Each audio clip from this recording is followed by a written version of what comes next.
ವಿಷಯ ಗೊತ್ತುಂಟು. ಆದ್ರೆ ನಿನಗೆ ಹಾಗಲ್ಲ. ಯಾವತ್ತು ಕಬ್ಬಿನಿಂದಲೇ ಬೆಲ್ಲ ಆಗಬೇಕು ಬಿಟ್ಟರೆ ಬೆಲ್ಲದಿಂದ ಕಬ್ಬಾಗೋದಕ್ಕೆ ಸಾಧ್ಯ ಇಲ್ಲ. ಸುದರ್ಶನ, ಸೊನ್ನೆ ಮುಂದೆ ಸೊನ್ನೆಯನ್ನು ಎಷ್ಟೇ ಬರೆಯುತ್ತಾ ಹೋದ್ರು ಆ ಸೊನ್ನೆಗೆ ಲವಲೇಶು ಬೆಲೆ ಎನ್ನುವುದಿರುವುದಿಲ್ಲ. ಆ ಸೊನ್ನೆ ಎಡಗಡೆಯಲ್ಲಿ ಸನ್ನೆಯಾಗಿ ಒಂದು ಅಂಕೆಯ ಸಂಖ್ಯೆ ಎನ್ನುವುದು ಬೇಕಾಗ್ತದೆ. ಆಗ ಪ್ರತಿಯೊಂದು ಸೊನ್ನೆಗೂ ಸಹ ಅದರ ಮತ್ತೆ ಮನೋಜ ಹರಿ ಮುಗುರೊಳಗೆ ಮತ್ತೆ ಮನೋಜ ಮತ್ತೆ ಮನೋಜ ಹರಿ ಮುಗುರೊಳಗೆ ಹರಿ ಮುಗುರೊಳಗೆ ಹರಿ ಮುಗುರೊಳಗೆ ಹರಿ ಮುಗುರೊಳಗೆ ಇತ್ತೆ ಸಗಾಯವನು ಮತ್ತೆ ಮನೋಜ ಹರಿ ಮುಗುರೊಳಗೆ ಹರಿ ಮುಗುರೊಳಗೆ ಹರಿ ಮುಗುರೊಳಗೆ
ನಾನಿದ್ದೆ ಸಗಾಯವನು ಸಗಾಯವನು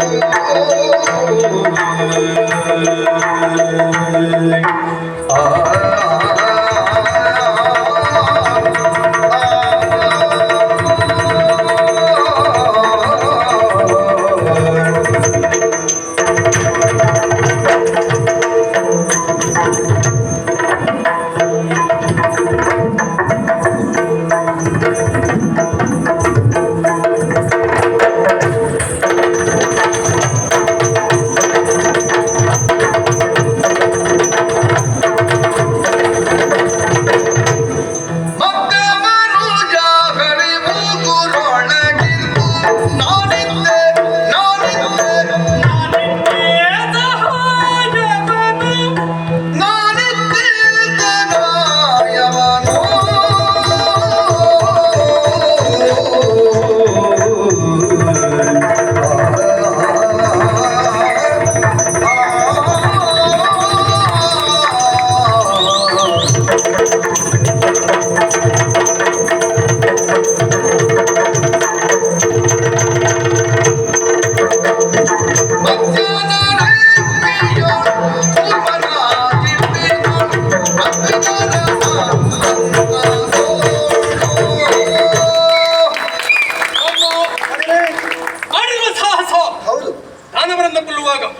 ಪ್ರಥಮವಾಗಿ ನಿಮ್ಮವರು ಮತ್ಸ್ಯಾವತಾರವನ್ನು ತಾಳಿ ಸೋಮಕಾಸುರನನ್ನು ಕೊಂದು ವೇದೋದ್ಧರಣವನ್ನು ಮಾಡಿದವರಿದ್ದಾರೆ.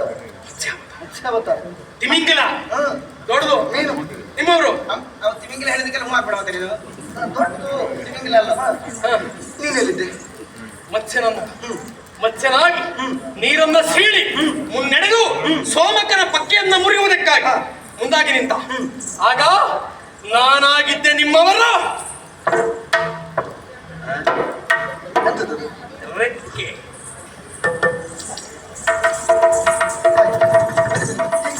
ನಿಮ್ಮದೇ ಮಾತು. ಎರಡು ಮಾತು ಆಗ ಹೇಳಿದ್ರಲ್ಲ. ಅದೇ ಈಗ ಮಾತು.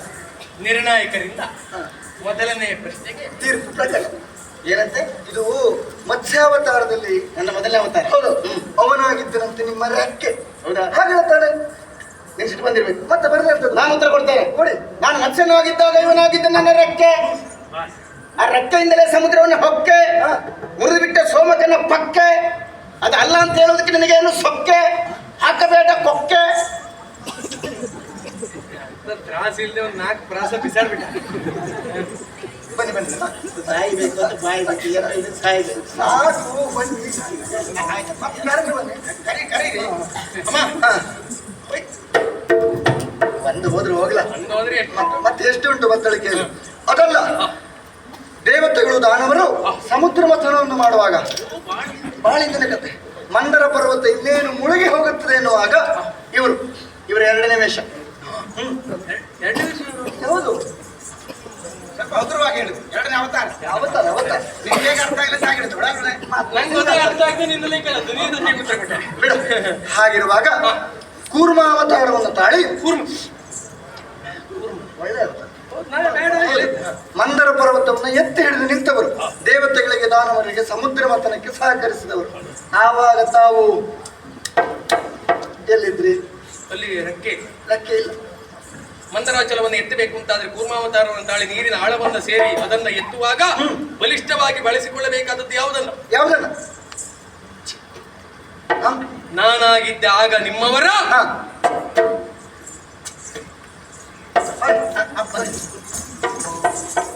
ಏನಂತೆ? ಎರಡನೇ ಅವತಾರ. ಎರಡನೇ ಅವತಾರದ ಬಗ್ಗೆ ಹೇಳಿದೆ. ಹಾ. ಅವ ಉತ್ತರ ಏನು ಕೊಟ್ಟ ಗೊತ್ತುಂಟ? ಹಾ. ಕೂರ್ಮಾವತಾರದಲ್ಲಿ ಹಾ. ಅವನಾಗಿದ್ದನಂತೆ ನಿಮ್ಮ ಚಿಪ್ಪು. ಹೌದಾ? ಎಷ್ಟು ಮಾತಾಡ್ತಾನೆ. ಇನ್ನು ಈ ಗಾಂಡಿನ ಹಳೆ ಚಿಪ್ ಹಿಡ್ಕೊಂಡೇ ತಿರುಗ್ತಾ ಇದ್ರೆ ಇನ್ನು ಎಂತೆಂತ ಚಿಪ್ ಬಂದಿದೆ. ನಾವು ಈ ಸಲ ಹೊಸ ಚಿಪ್ಪನ್ನು ತಯಾರು ಮಾಡುವ ಚಿತ್ರದಲ್ಲಿ ಇದ್ದಾರೆ. ಅದೇ ಮಾಡ್ಲಿ. ಒಳ್ಳೇದು, ಚಿಪ್ಪ ತಯಾರು ಮಾಡಿದ್ರೆ ಒಳ್ಳೇದು, ತಪ್ಪಾಗಬಾರ್ದು ಅಷ್ಟೇ. ಹೌದು. ನಾನು ಕೂರ್ಮನಾಗಿದ್ದಾಗ ಇವನಾಗಿದ್ದ ನನ್ನ ಚಿಪ್ಪು. ಅದಲ್ಲ ಅಂತ ಹೇಳಿದ್ರೆ ಶುದ್ಧ ತಪ್ಪು. ಇನ್ನಾದ್ರೂ ಅವನ ವಾದವನ್ನು ಒಪ್ಪು. ಮನ್ನಣೆ ದಾಹ ಮನಸ್ಸಿನ ಕಪ್ಪು, ಆಚೆಗೆ ದೇಹಕ್ಕೆ ಮುಪ್ಪು, ಯಾರಿಗೆ? ನೀ ಬರೀ ಪೆಪ್ಪು. 4 ಮಾತಾಡ್ರು ಒಳ್ಳೆ ಮಾತಾಡ್ತಾರೆ. ಅಲ್ವಾ? ಈಗ ಕುಳಿತುಕೊ. ನೀನು ಸುಮ್ಮನೆ ಬಿಡಬೇಡ. ನೋಡು ಯಾರು ಗೆಲ್ತಾರೆ ನೋಡುವ. ಅಮ್ಮನೋ ಮಗನೋ ನೋಡುವ. ಮತ್ತೊಂದು ಅವತಾರ ಮಾಡಿದ ಬರ್ತಾರೆ. ಹಿರಣ್ಯಾಕ್ಷರನ್ನ ಕೊಲ್ಲುವುದಕ್ಕಾಗಿ ಕೆಲಸ ಮಾಡೋರು ಇದ್ರೆ ಮತ್ತೊಂದು 25 ಅವತಾರ ಮಾಡೋರು ಮಾಡ್ದ. ಯಾವ್ಯಾವ್ದಲ್ಲ 25 ಇದು ಪ್ರಮುಖ ಅವತಾರಗಳು. ಪ್ರಮುಖ. ವರಾಹ ಅವತಾರವನ್ನ ತಾಳಿ ವರ ಅದೇ ಹಿರಣ್ಯಾಕ್ಷರನ್ನ ಕೊಂದು ಬಿಳಿಯಂದಿ ಹೌದು ಶ್ವೇತವರಾಹ ಹಂದಿ ಪುರಾಣ. ವರಾಹ ಪುರಾಣ. ಅದೇ ಹಾ. ಅದೇ. ಹೌದಾ? ವರಾಹ ರೂಪಂ. ಹೌದೌದು. ಹಾಗಿರುವಾಗ ಭೂಮಿಯನ್ನ ಕಾಪಾಡುವುದಕ್ಕಾಗಿ ತನ್ನ ಅವತಾರವನ್ನು ಮಾಡಿಕೊಂಡು ದುರುಳನನ್ನ ಕೊಂಡವರಿದ್ದಾರೆ. ರೆಕ್ಕೆ ಇಲ್ಲ, ಚಿಪ್ಪಿಲ್ಲ. ಈಗ ನೀವು ಎಲ್ಲಿದ್ರೆ ಅಂತ. ಅಂತ ಹಿರಣ್ಯಾಕ್ಷನ್ನು ವಧಿಸಬೇಕು ಅಂತಾದ್ರೆ ಸುಲಭವಾದೀತ. ಹಂದಿಯಾಗಿ ಶ್ವೇತವರಾಹನಾಗಿ ಒಂದು ಮುಗಿಸಿದ. ಹೌದು. ಆಗ ಆಯುಧವಾಗಿ ಬಳಸಿದ್ದು ಯಾವುದನ್ನ? ಯಾವ್ದನ್ನ? ಆಗಾಗಿದ್ದೆ ನಾ ನಿಮ್ಮವರ ಕೋರೆ ಕೋರೆ. ಅದೆಂತದ? ದಾಡೆ. ನೋಡಿದ್ಯಾ, ನಾನು ನಿಮ್ಮಿಬ್ಬರ ದಸೆಯಲ್ಲಿ ಸ್ವಲ್ಪ ಸ್ವಲ್ಪ ತಯಾರಾಗ್ತಾ ಸುಧಾರಿಸ್ತಾ ಇದ್ದೆ. ಮೊದಲು ಎಲ್ಲಿಗೆ ಬರ್ಬೇಕಂತ ಗೊತ್ತಾಗ್ತಾ ಅಲ್ಲಿ ಇಲ್ಲ. ಹೋಗಿ ಕರ್ಕೊಂಡು ಬನ್ನಿ. ಹೌದು, ಈಗ ಗೊತ್ತಾಗ್ತಾ ಹೌದು. ಇದೆ. ತಯಾರಾಗ್ತಿದ್ದೀರಾ? ಅದು ಆಗ್ತಿದ್ರೆ. ಸಂತೋಷ. ಇದು ಏನಂತೆ? ವರಾಹ ಅವತಾರದಲ್ಲಿ ಮೂರನೇ ಅವತಾರ. ಮೂರನೇ ಅವತಾರ. ಅವ ಹಾ. ನಿಮ್ಮ ದಾಡಿ ಆಗಿದ್ದಂತ ಹಾಗೆ ಹೇಳ್ತಾರೆ. ಹೌದಾ? ನಾನು ದಾಡಿ ಆಗಿದ್ದೆ. ನಾನು ಉತ್ತರ ಕೊಡ್ತೇನೆ. ನಾನು ವರಹನಾಗಿದ್ದಾಗ ಇವನಾಗಿದ್ದ ನನ್ನ ಕೋರದಾಡೆ ತೊಲಗಿದ್ದು ದೈತ್ಯ ಹಿರಣ್ಯಾಕ್ಷನ ಪೀಡೆ. ಕತ್ತೆಗೂ ಕಾಲುಂಟು ನೋಡೆ, ನಾನಿವನನ್ನು ಬಿಡೆ, ನಿನಗೇನು ಬಂತು ಕೇಳೆ, ಆದಷ್ಟು ಬೇಗ ಆ ಕಡೆಗೆ ಓಡೆ. ಈಗ ಎಲ್ಲ ಸರಿ ಉಂಟು, ಕತ್ತೆಗೂ ಕಾಲು ಉಂಟು ನೋಡಿ ಅಂತ ಈ ಕಡೆ ಅಭಿನಯ ಮಾತ್ರ ಸರಿಯಾಗಿ. ನನಗೆ ನಿನ್ನಷ್ಟು ಅಭಿನಯ ಮಾಡ್ಲಿಕ್ಕೆ ಬರುವುದಿಲ್ಲ. ಅದಕ್ಕಾಗಿ ಬಲಗಡೆಗಿಂತ ಎಡಗಡೆ ಹೆಚ್ಚು ಅಭಿನಯ ಮಾಡಿ ಒಳ್ಳೆ. ಆದ್ರೆ ಒಂದು ವೇದಿಕೆ ಅಂತ ಆದ ಬಳಿಕ ಎರಡೂ ಕಡೆ ಜನ ಇರ್ತಾರೆ ಹೌದಾ, ಒಂದು ಅಭಿನಯ ಆ ಕಡೆ ಇನ್ನೊಂದು ಅಭಿನಯ ಈ ಕಡೆ ಮಾಡ್ಬೇಕಾಗ್ತದೆ. ಹಾಗಾಗಿ ಇನ್ನು ಕತ್ತೆ ನೋಡಿ ನಿನ್ನ ಕಡೆಗೆ ಅಭಿನಯ ಹೋಯ್ತು ಬಿಟ್ರೆ ಮತ್ತೆ ನಿನ್ನನ್ನು ಉದ್ದೇಶಪೂರ್ವಕವಾಗಿ ಮಾಡಿದ್ದಲ್ಲ ಆ ಮಟ್ಟಿ ಒಳ್ಳೆ ಮನುಷ್ಯ. ಸಣ್ಣ ಸಣ್ಣ ತಪ್ಪು ಮಾಡ್ತೇನೆ, ನೀನು ಸುಧಾರಿಸ್ಕೊಳ್ಬೇಕು. ಹೌದು, ಆಯ್ತು, ದೇವದೇವೋತ್ತಮ. ಇದು ಮೂರೇ ಹೋಯ್ತು, ಕಡಿಮೆ ಮಾಡಲಿಲ್ಲ. 4ನೇ ಅವತಾರ ನರಸಿಂಹಾವತಾರ. ಹಿರಣ್ಯಕಶಿಪುವಿಗೆ ಸಾವೆಯಲ್ಲ ಎನ್ನುವುದಾಗಿ ಲೋಕವೆಲ್ಲ ತಿಳಿದುಕೊಂಡಿತ್ತು. ಉಗ್ರ ನರಸಿಂಹ, ಉಗ್ರ ನರಸಿಂಹ. ಅದಂತದ್ದು ಉಗ್ರ ನರಸಿಂಹ. ಅಂಥ ಲೋಕದ ವಿಚಾರವನ್ನ ಇಲ್ಲವಂತ ಮಾಡಿ ನರಸಿಂಹಾವತಾರದಿಂದಲಾಗಿ ಅವರನ್ನ ಕೊಂದು ಕಳೆದವರಿದ್ದಾರೆ. ಆಗ ರೆಕ್ಕೆ ಇಲ್ಲ, ಚಿಪ್ಪಿಲ್ಲ, ಕೋರೆ ದಾಡೆ ಇಲ್ಲ. ಮತ್ತೆ ಹೇಗೆ ಬಂದ? ಅವನಿಗೆ ಸಾವೇ ಇಲ್ಲ ಅಂತ ಲೋಕವೆಲ್ಲ ಕೊಂಡಾಡ. ಹಗಲಲ್ಲ ರಾತ್ರಿ ಅಲ್ಲ, ಮೇಲೂ ಅಲ್ಲ ಕೆಳಗೂ ಅಲ್ಲ, ಮನುಷ್ಯನಲ್ಲ ಪ್ರಾಣಿಯೂ ಅಲ್ಲ, ಆಯುಧ ಅಲ್ಲ ನಿರಾಯುಧ ಅಲ್ಲ, ಒಳಗೂ ಅಲ್ಲ ಹೊರಗೂ ಅಲ್ಲ. ಹೇಗೆ ಕೊಂದದ್ದು? ಆ ಸಂದರ್ಭ ನರಸಿಂಹಾವತಾರವನ್ನು ತಾರಿ ಆಯುಧವಾಗಿ ನಖವನ್ನೇ ಬಳಸಿ ಅವನ ಉರವನ್ನ ಬಗೆದ. ಆಗ ಆಗಿದ್ದೆ ನಾ ನಿಮ್ಮವರ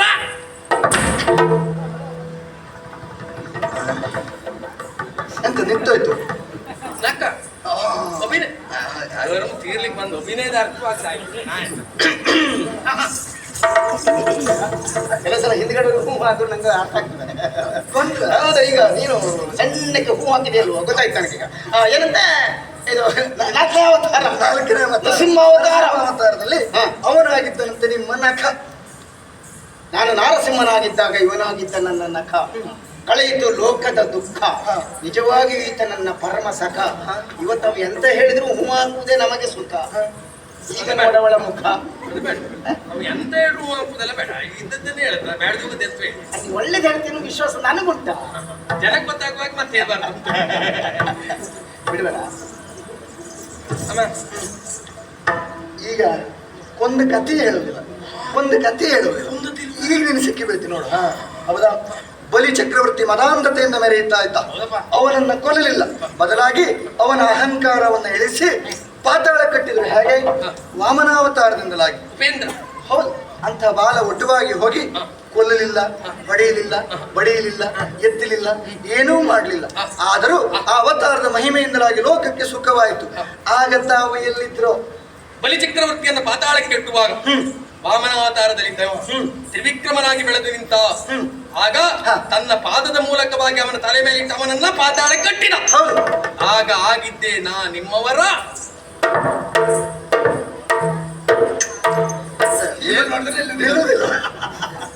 ಪಾತಾಳ ಕಟ್ಟದ್ದು, ಪಾತಾಳ ಕಟ್ಟಿದ.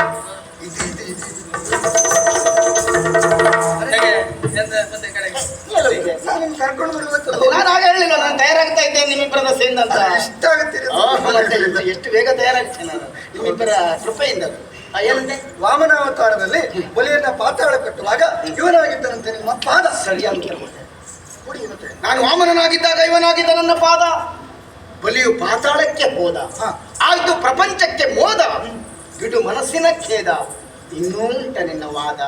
ಮತ್ತಿನ್ನೇನಾದ್ರೂ ಬೇಕಾದ್ರೆ ಇನ್ನು 4-6 ಪುಸ್ತಕ ಓದ. ಇನ್ನೆಂತದ್ದು ಮಾಡೋದು? ಎಲ್ಲ ನೀವು ಒಂದಲ್ಲ. ಸುದರ್ಶನ ಸಗಜಬಹುದು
ಇಷ್ಟು ಸಂತೋಷ ಆದದ್ದು ಇಲ್ಲೂ ಆಗಿತ್ತು ನನಗೆ.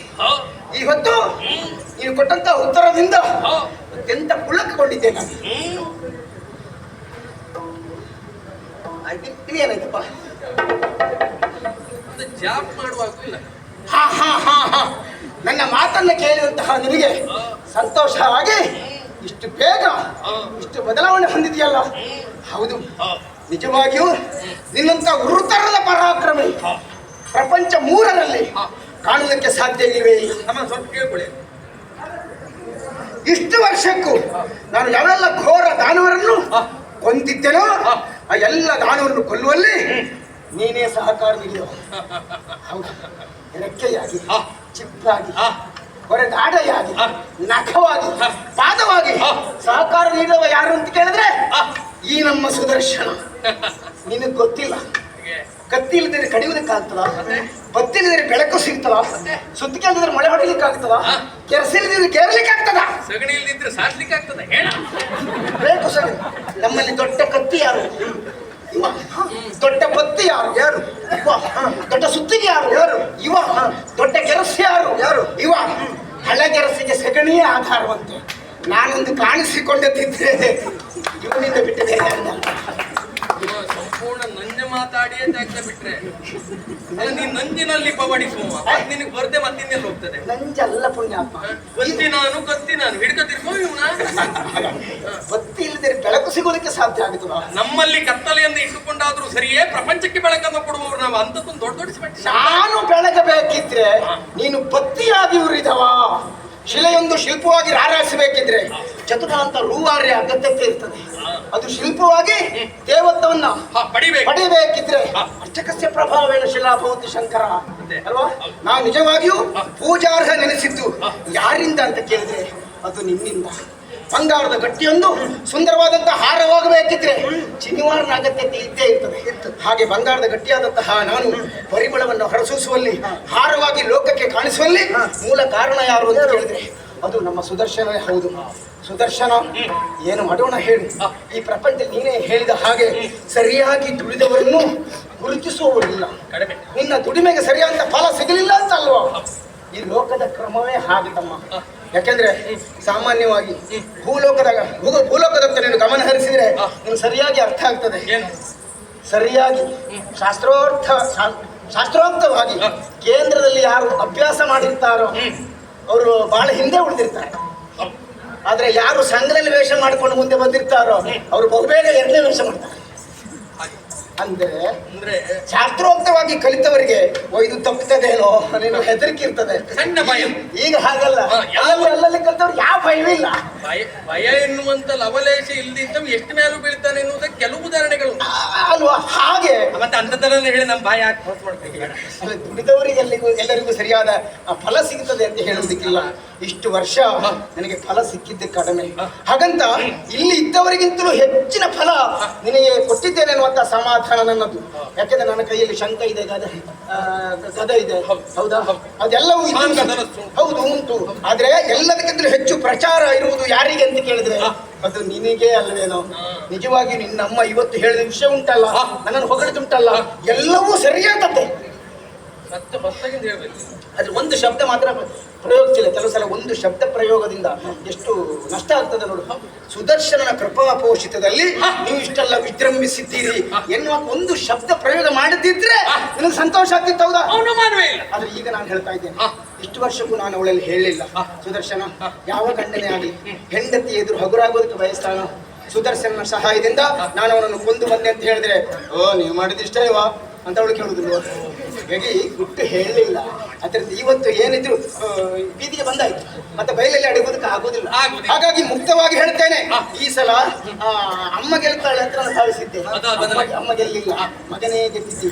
ಓ ಕುಮಾರಸ್ವಾಮಿ, ಈ ಸಲ ಬಹುಮತ ನಿನಗೆ.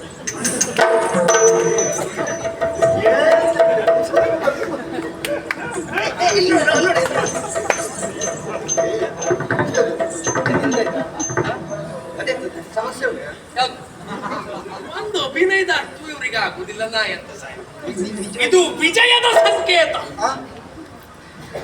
ನಾವೆಲ್ಲ ವಿಜಯದ ಸಂಕೇತ ಹೀಗೆ ಸಣ್ಣ ಎಲ್ಲರಾಗಿ ನಾವು ಮಾಡ್ತಾ ಹಾಗೆ. ನಾವು ಕ್ರಮವನ್ನ ಬದಲಾಯಿಸಿದ್ದೇವೆ.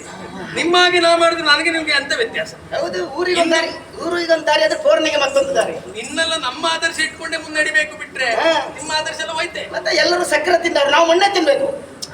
ಸಾಧನೆ ಅಲ್ಲ, ನೀವೊಂದು ಮುದ್ದೆ ಅದೇ ಮಾಡು. ನಾ ಮಾಡೋದಲ್ಲ, ಜೀರ್ಣಿಸಿಕೊಳ್ಬೇಕು ಅಂತ. ಅವ್ನು ಮುಂದಿದ್ರು ಜೀರ್ಣಿಸಿಕೊಂಡಿದ್ದಾರೆ. ಅಲ್ಲ ಹಾಗೆ ಹೇಳುದು ನಗಾಡ್ತಿ ಎಷ್ಟು ಮುಖ್ಯ ಮಾತಾಡ್ತಾರೆ. ಅಲ್ಲ ಹಾಗೆ ಹೇಳ್ತಾರ ಮುಗಿತಲ್ಲ. ಈಗ ಪ್ರಕರಣ ಇತ್ಯರ್ಥ ಆಯ್ತು. ಅಮ್ಮನ ಮುಂದೆ ನೀನು ಶ್ರೇಷ್ಠ ಅಂತ ಒಪ್ಪಿಕೊಂಡಿದ್ದೇನೆ. ಇದ್ದಲ್ಲೇ ಇರಬೇಕು, ಬಿದ್ದಲ್ಲೇ ಹುಡುಕ್ಬೇಕು. ಆದ್ರಿಂದ ನೀನು ಎಲ್ಲಿಂದ ಜಾರಿದ್ದೀಯೋ ಅಲ್ಲಿಗೆ ಸೇರುವುದೊಳ್ಳೆದಲ್ಲ. ನಾನು ಪಕ್ಷ ಬಿಟ್ಟೆ, ಬೇರೆ ಬಿಡಾರ ಮಾಡ್ತೆ. ಇವತ್ತಿಗೆ ಈ ಮೇಳವನ್ನು ನಾನು ಬಿಟ್ಟೆ. ನೋಡು, ನಿಂಗೆ ಸ್ವಲ್ಪ ಹೆಸರು ಬಂದದಿದ್ರೆ ನಮ್ಮ ಮೇಳದಲ್ಲಿ ಇದ್ದ ಕಾರಣದಿಂದ. ಸುಮ್ಮನೆ ಮೇಳ ಬಿಟ್ಟು ಹೊರಗಡೆ ಇದ್ರೆ ಎಲ್ರಿಗೂ ಹೆಸರು ಇರ್ತದೆ, ಕೆಲವರಿಗೆ ಮಾತ್ರ ಇರ್ತದೆ ಮೊದಲು ಗಳಿಸಿದ್ರಿಂದ. ಯಾರು ಹೇಳಿ ನಾನು ಹೇಳ್ತಾ ಇದ್ದೆ. ಈಗ ಪ್ರಾಮಾಣಿಕವಾಗಿ ದುಡಿಯುವಂತ ಸಾಮರ್ಥ್ಯ ಇದ್ದವ, ತನ್ನ ಸಾಮರ್ಥ್ಯದಿಂದಲೇ ಏನೆನ್ನುವುದನ್ನ ಕಾಣಿಸಿಕೊಡುವ ಯೋಗ್ಯತೆ ಇದ್ದವ, ಯಾವುದೋ ಒಂದು ಕಡೆಗೆ ಅಂಟಿಕೊಂಡು ಇಳಿಬೇಕಾದಂತ ಅನಿವಾರ್ಯತೆ ಇಲ್ಲ.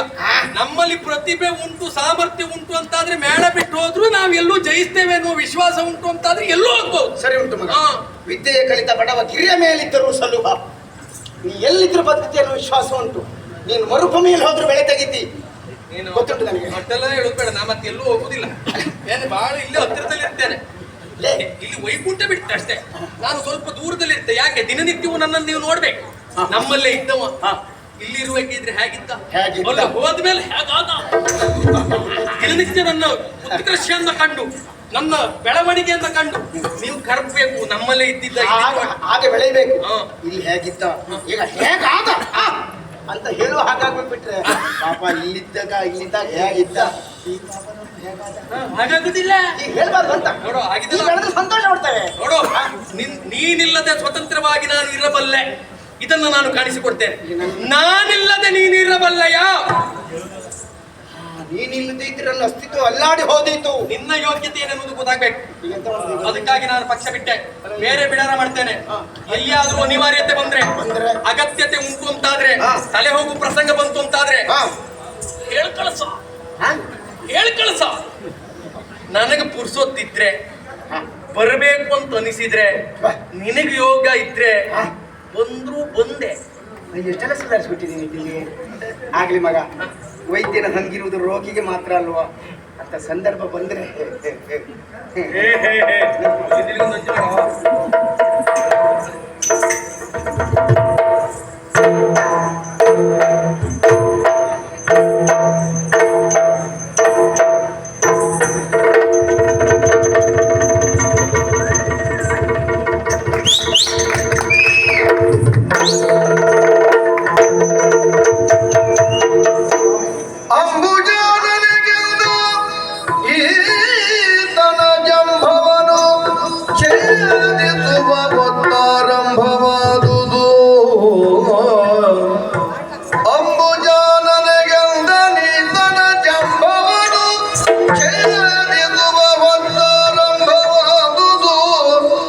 ಬೇಸರಿಸದಿರು ಮನದೊಳು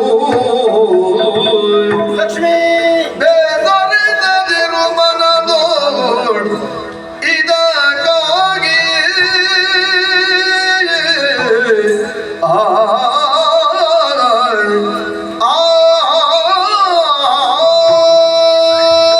ಅಂಬುಜಾನನೇ, ಬೇಸರ ಆಯಿತೆ ನಿನಗೆ? ಸೊಕ್ಕು ಮುರಿಯುವುದು ಬಿಟ್ಟು ಪ್ರೋತ್ಸಾಹ ಕೊಡ್ತಾ ಇದ್ದೀನಿ. ಹೌದು, ಮಗನ ಎದುರಿನಲ್ಲಿ ತನಗೆ ಅವಮಾನ ಆಯಿತು ಎನ್ನುವ ಹಾಗೆ ನೀನು ಬೇಸರಗೊಂಡಿದ್ದಿ ಅಂತ ನನಗೆ ಅರ್ಥ ಆಗುತ್ತದೆ. ಹಾಗೆ ಮಾಡಬೇಕಾದ್ದು ಅನಿವಾರ್ಯವಾಯಿತು. ಸತ್ವಗುಣಪೇತವಾದಂತಹ ಲೋಕ ಇದು. ಇಲ್ಲಿ ಯಾವತ್ತೂ ನನಗಿಂತ ಕಿರಿಯರಿಲ್ಲ ಎನ್ನುವ ಭಾವನೆಯನ್ನು ಹೊಂದಿರಬೇಕಾಗುತ್ತದೆ. ಆದ್ರೆ ಯುವ ಹಾಗಲ್ಲ. ತಾನು ತನ್ನದ್ದು ತಾನೇ ಎಲ್ಲ ಎನ್ನುವಂತ ಅಹಂಕಾರದಿಂದ ಪ್ರಮತ್ತನಾಗಿದ್ದಾನೆ ಎನ್ನುವುದರಲ್ಲಿ ಎರಡು ಮಾತಿಲ್ವೇ ಇಲ್ಲ. ದೇಶಾಭಿಮಾನ, ಭಾಷಾಭಿಮಾನ ಎಲ್ಲವೂ ಬೇಕು. ಆದ್ರೆ ದುರಭಿಮಾನ ಯಾವ ಕಾಲಕ್ಕೂ ಇರಬಾರದು. ಅಹಂಕಾರದ ಹತ್ತಿರನ ಅಡರಿದ್ದಾನೆ.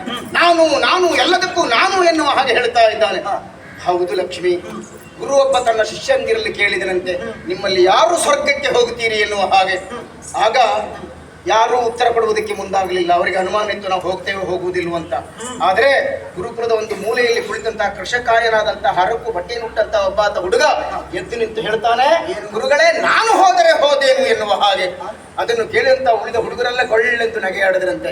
ನಾವು ಶ್ರೀಮಂತರಿದ್ದೇವೆ, ಚಂದ ಇದ್ದೇವೆ, ಉತ್ತಮ ಬಟ್ಟೆ ಧರಿಸಿದ್ದೇವೆ, ನಾವೇ ಹೋಗ್ತೇವೆ ಹೋಗುದಿಲ್ವ ಅಂತ ಅನುಮಾನ ಉಂಟು. ಈ ಬಡಪಾಯಿ ಎಲ್ಲಿಂದ ಹೋಗೋದಕ್ಕೆ ಸಾಧ್ಯ ಅಂತ. ಆಗ ಗುರುಗಳು ಕೇಳಿದ್ರೆ, ಹೇಗಪ್ಪ ನೀನು ಸ್ವರ್ಗಕ್ಕೆ ಹೋಗುತ್ತೆ ಅಂತ ಹೇಳಿದಾಗ ಆ ಹುಡುಗ ಎದ್ದು ನಿಂತು ಹೇಳಿದಂತೆ, ಗುರುಗಳೇ ನಾನು ಎನ್ನುವಂತ ಅಹಂಕಾರ ಹೋದ್ರೆ ಸ್ವರ್ಗಕ್ಕೆ ಹೋದೇನು ಎನ್ನುವ ಹಾಗೆ. ಹಾಗೆ ಪ್ರತಿಯೊಬ್ಬರಿಗೂ ನಾನು ಎನ್ನುವಂತ ಅಹಂಕಾರ ಹೋದಾಗ ಮಾತ್ರ ವೆಂಕಟರಮಣ ಅಂತಹ ನನ್ನನ್ನು ಕಂಡು ಮುಕ್ತಿ ಮಂಟಪವನ್ನು ಸೇರುವುದಕ್ಕೆ ಸಾಧ್ಯ ಆಗುತ್ತದೆ. ಯೋಚನೆ ಮಾಡು. ಮೈ ಮೇಲೆ ಬಾವು ಎದ್ದಂತಹ ಹೊತ್ತಿಗೆ ವೈದ್ಯನಿಗೆ ತೋರಿಸಿದಾಗ ಆ ವೈದ್ಯ ಆಗಲೇ ಅದನ್ನು ಕತ್ತರಿಸುವುದಕ್ಕೆ ಮುಂದಾಗುವುದಿಲ್ಲ. ಅದು ಮತ್ತಷ್ಟು ಉಲ್ಬಣಗೊಳ್ಳುವ ಹಾಗೆ ಔಷಧಿಯನ್ನು ಕೊಡುವುದಕ್ಕೆ ಮುಂದಾಗ್ತಾನೆ. ಆಮೇಲೆ ಶಸ್ತ್ರಚಿಕಿತ್ಸೆಯನ್ನು ಮಾಡ್ತಾನೆ. ನಾನು ಮಾಡಿದ್ದು ಅದನ್ನೇ. ಚೆಂಡೊಂದು ಪುಟಿಯಬೇಕಿದ್ರೆ ಅದಕ್ಕೆ ಒಂದು ಮಿತಿಯಲ್ಲಿ ಗಾಳಿಯನ್ನು ಊದಬೇಕಾಗುತ್ತದೆ. ಹೆಚ್ಚಾಗಿದ್ರೆ ಏನಾಗುತ್ತದೆ? ಒಡೆದು ಹೋಗುತ್ತದೆ. ನಾನು ಮಾಡಿದ್ದು ಹಾಗೆ. ಹಾಗಾದ್ರೆ ಇವನ್ನ ಜಂಬ ಸಂಭೇದಿಸುವ ಹೊತ್ತಾರಂಭವಾದುದು. ಹೌದಾ? ಅಲ್ಲಿವರೆಗೆ ಕಾಯಬೇಕು. ಏನಾಗುತ್ತದೆ ಎನ್ನುವುದನ್ನು ತೆರೆಯ ಮರೆಯಲ್ಲಿ ಹಾಗೆ.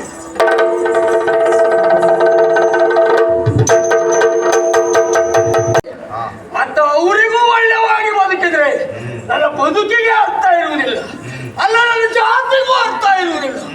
ಸತ್ಯ ಹೇಳ, ನಾನೊಬ್ಬ ಜಾತಿವಾದಿ. ನಾನು ಏನಾಗ್ತೇನೆ ಎನ್ನುವುದಕ್ಕಿಂತಲೂ ನಾನಿರುವಲ್ಲಿಯವರೆಗೆ ನಮ್ಮವರೆಲ್ಲ ಸುಖವಾಗಿರಬೇಕು. ಹಾಗಿದ್ದಾರೆ ಎನ್ನುವುದಕ್ಕೆ ಸಾಕ್ಷಿ ನೋಡಿ.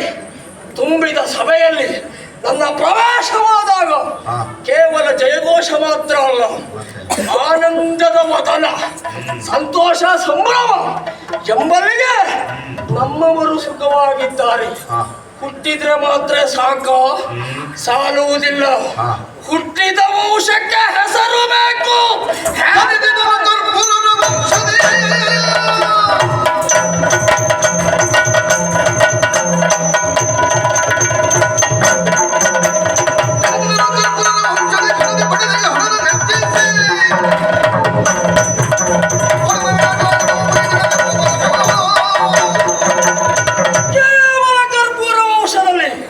ಹುಟ್ಟುವುದು ಮಾತ್ರ ಅಲ್ಲ, ಆ ವಂಶದ ಬೆಳವಣಿಗೆಗೆ ಕಾರಣೀಕರ್ತರಾಗಬೇಕು.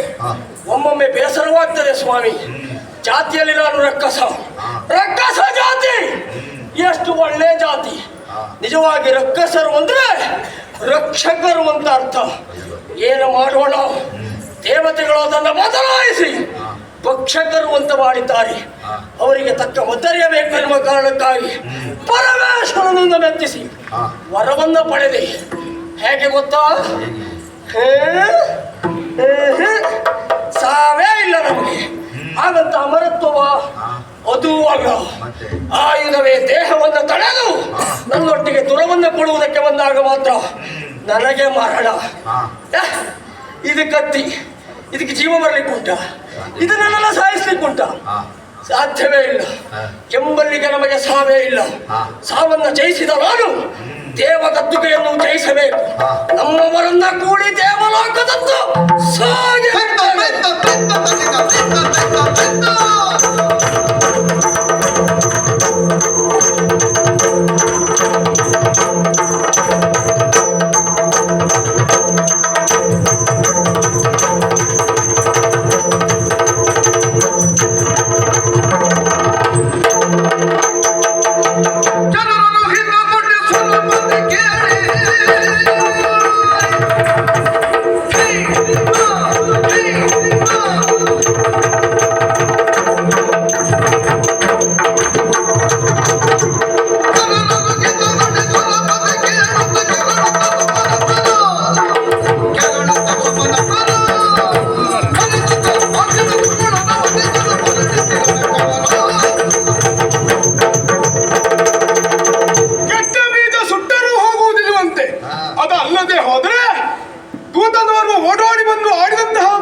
ಬಂದವ ಯಾರು, ಎಷ್ಟು, ಏನು ನೋಡಬೇಕು ಅಂತ ಅರ್ಥ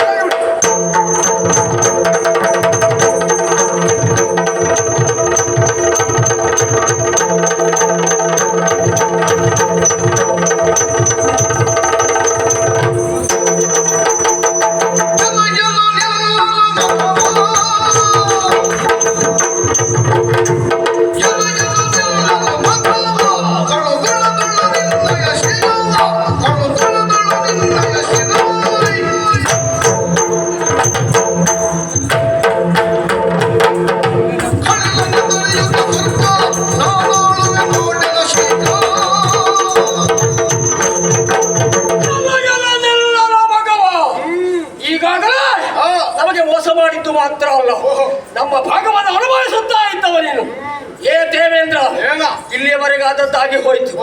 100 ಮಾಡು 1000 ಮಾಡು, ನಮಗ ಸಂಬಂಧ ಇಲ್ಲ. ನೀನು ಮಾಡಿದ ಇಲ್ಲಿವರೆಗೆ ತಪ್ಪನ್ನು ಒಪ್ಪಿಕೊಂಡು ನಮಗೆ ಶರಣಾದ್ರೆ ಉಳಿಸ್ತೇನೆ, ಇಲ್ಲ ಅಂತ ಆದ್ರೆ ಫಲ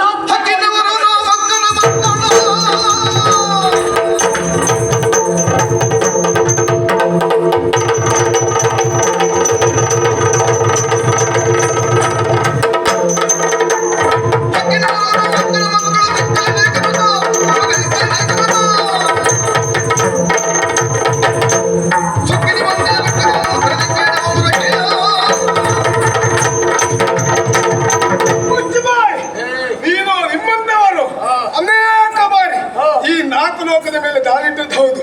ಬಂದವರು ಏನು ಹೇಳುವುದು, ನಾವು ಅಕ್ಕನ ಮಕ್ಕಳು, ಹಕ್ಕಿನವರು ಎನ್ನುವುದಾಗಿ ಹೇಳುತ್ತಿದ್ದೀರಿ. ಹೇಳುವವನೇ ಅಲ್ಲ, ಯಾಕೆಂದ್ರೆ ಹಕ್ಕು ನಮಗೆ ಎಲ್ಲೆಲ್ಲೂ ಉಂಟಲ್ವಾ? ಆದ್ರೆ ಈ ಪೀಠದ ಮೇಲೆ ಹಕ್ಕು ನೀನು ಮಾಡಿದ ಮೋಸದಿಂದ ಉಂಟು. ಮೋಸದಿಂದ ಅಲ್ಲ, ಇದು ಸಹ ನನ್ನ ಅಪ್ಪನ ಮನೆ ಆಸ್ತಿ ಅಲ್ಲ. ಇದು ನಾನು ಇದು ಯಾಗವನ್ನ ಮಾಡೇ ಪಡೆದಿದ್ದು. ಹಾಗೆ ಹೇಳಲಿಕ್ಕೆ ಹೋದ್ರೆ ನಿನ್ನಪ್ಪಂದು ಆಸ್ತಿ ಅಲ್ಲ. ಅದೇ ನನ್ನಪ್ಪಂದು ಆಸ್ತಿ ಅಲ್ಲ. ಮತ್ತು ಕೇಳ್ತೀಯ, ಎಲ್ಲರಿಗೂ ಅಪ್ಪಂದೇ ಆಸ್ತಿ ಅಲ್ವಾ? ಆದ್ರೆ ನಾನು ಮಾಡುವಂತಹ ಯಾಗದಿಂದ ತ್ರಿಮೂರ್ತಿಗಳೇ ನನಗೆ ಕೊಟ್ಟಂತಹ ಪೀಠ ಇದು. ಕೈಲಾಗದೆ ಇದ್ದವರು ಆಯ್ಕೆ ಮಾಡಿಕೊಳ್ಳುವುದೇ ಅದು. ಏನು ಓಂ ಓಂ ಓಂ ಓಂ ಬರ್ಲಿ ಅಂತ ಹೇಳಿ ಕೈಲಾಗಿದ್ದವರಲ್ಲ. ನಾವು ಆಗಲ್ಲ, ನಿನ್ನಂತವರನ್ನ ಪಡಿತೇವೆ. ನಿನ್ನಂತವ್ರು ಅನೇಕ ಬಾರಿ ಬಂದು ಅಳೆದು ಹೋಗಿದ್ದಾರೆ. ಇದಕ್ಕೂ ಒಳ್ಳೆ ಬುದ್ಧಿ ಮಾತು ಹೇಳ್ತಾನೆ ಕೇಳು. ಅಮ್ಮವ್ರು ಅಳೆದಿದ್ದಾರೆ ಅಂತ ಹೇಳ್ಬೇಡ, ಅವರನ್ನು ಅಳಿಸುವಲ್ಲ ನಿನ್ನ ಪಾತ್ರ ಅಂತ ಇತ್ತು. ಓಡುದು ಬಿಟ್ರೆ ಓಡಿದ್ಯಾಕ? ನೀವು ಪಡೆದಂತಹ ವರಬಲಕ್ಕೆ ಗೌರವವನ್ನ ಕೊಟ್ಟು ಓಡಿದ್ದೆ ಹೊರತು ನೀನು ಪಡಿಬೇಕಿತ್ತು ವರ. ಎಂತ ದಾನವ ಎಂತ ವರವನ್ನ ಪಡ್ಕೊಂಡು ಬಂದ್ರು ನಾವು ಮಾತ್ರ ಓಡಬಾರದು ಅಂತ. ನಮಗೆ ಆ ತರ ಇಲ್ಲ. ಯಾಕೆ ಹೇಳು? ಯಾಕೆ? ನಮ್ಮ ಕಾರ್ಯ ಏನು? ಲೋಕ ಕಲ್ಯಾಣಾರ್ಥವಾದಂತಹ ಕಾರ್ಯ ನಮ್ಮದು. ನಿಮ್ಮಂತವ್ರು ಬರ್ತಾರೆ ಅಂತ ನಾವು ಮತ್ತೆ ಹೋಗಿ ಯಾಗ ಮಾಡುವುದು ಮತ್ತೆ ತಪಸ್ಸನ್ನು ಮಾಡುವುದಲ್ಲ. ನಿನ್ನ ಕಲ್ಯಾಣ ಮುಗಿದಬೇಕು ಅಂತ ಹೇಳ್ಬೇಡ. ಏನು ಎಂತೆಂತವ್ರ ಕಲ್ಯಾಣವನ್ನೇ ಹಾಳು ಮಾಡಿದವ ನೀನು. ಮುಚ್ಚಬಾಯ್, ಅದೆಲ್ಲ ಲೋಕ ಕಲ್ಯಾಣಾರ್ಥವಾಗಿ ಮಾಡಿರುವಂತಹದ್ದು. ಹೌದಾ? ಅದನ್ನೆಲ್ಲ ಅದು ಕಲ್ಯಾಣವೇ. ಹೌದಪ್ಪ, ಅದರಿಂದ ಒಳ್ಳೇದಾಗಿದೆ ಹೊರತು ಕೆಟ್ಟದಾಗ್ಲಿಲ್ಲ. ಯಾರಿಗೆ ಒಳ್ಳೇದಾದ? ನಿನಗ ಲೋಕಕ್ಕೆ ಒಳ್ಳೇದಾಗಿದೆ. ಆ ಮಟ್ಟಿ ನೀ ಅಡ್ಡಿಲ್ಲ. ಏನು ನಮ್ಮ ಜಾಗದವ್ರು ಮಾಡಿದ್ರೆ ಏನ್ ಮಾಡಿದ್ರು ಕೆಟ್ಟ ಹೆಸರು. ನೀ ಹಾಗಲ್ಲ, ಮತ್ತೊಬ್ಬನ ಹೆಂಡತಿಯನ್ನ ಭೋಗಿಸಿದ್ರು ಅದಕ್ಕೂ ಒಂದು ದೊಡ್ಡ ಹೆಸರು, ಸಹಸ್ರಾಕ್ಷರಗಳು. ನಿಮ್ಗೆ ಕೆಟ್ಟ ಸಂತಾನ ಹೆಸರು ನಿಮ್ಗೆ. ಅಲ್ಲ, ಕೆಟ್ಟ ಸಂತಾನ ನಾವಲ್ಲ, ಕೆಟ್ಟ ಸಂತಾನ ಮಾಡಿದ್ದು ನೀವು. ಯಾರು ತೋರಿಸ್ತೀರಿ? ಬಾರ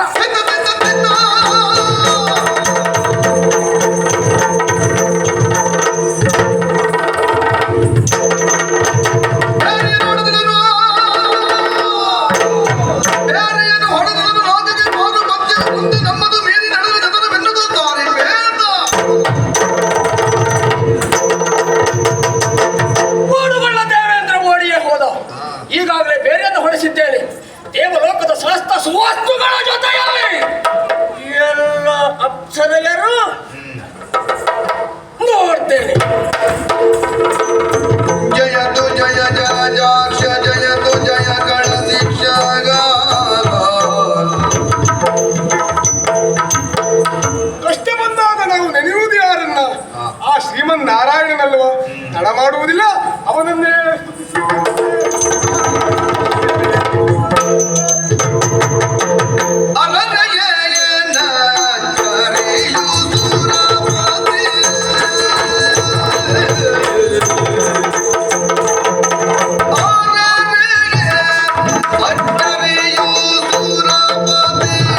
ಸರಸಿ ರೂಗ ಭವ ನೋಡನೆ ಕ್ಷೀರದ ಸರಸಿ ರೂಗ ಭವ ನೋಡನೆ ಕ್ಷೀರದ ಶರದಿಯಡೆ ಕೈ ತಂದು ನುತಿಸುವ ಪರಿಗಣೆ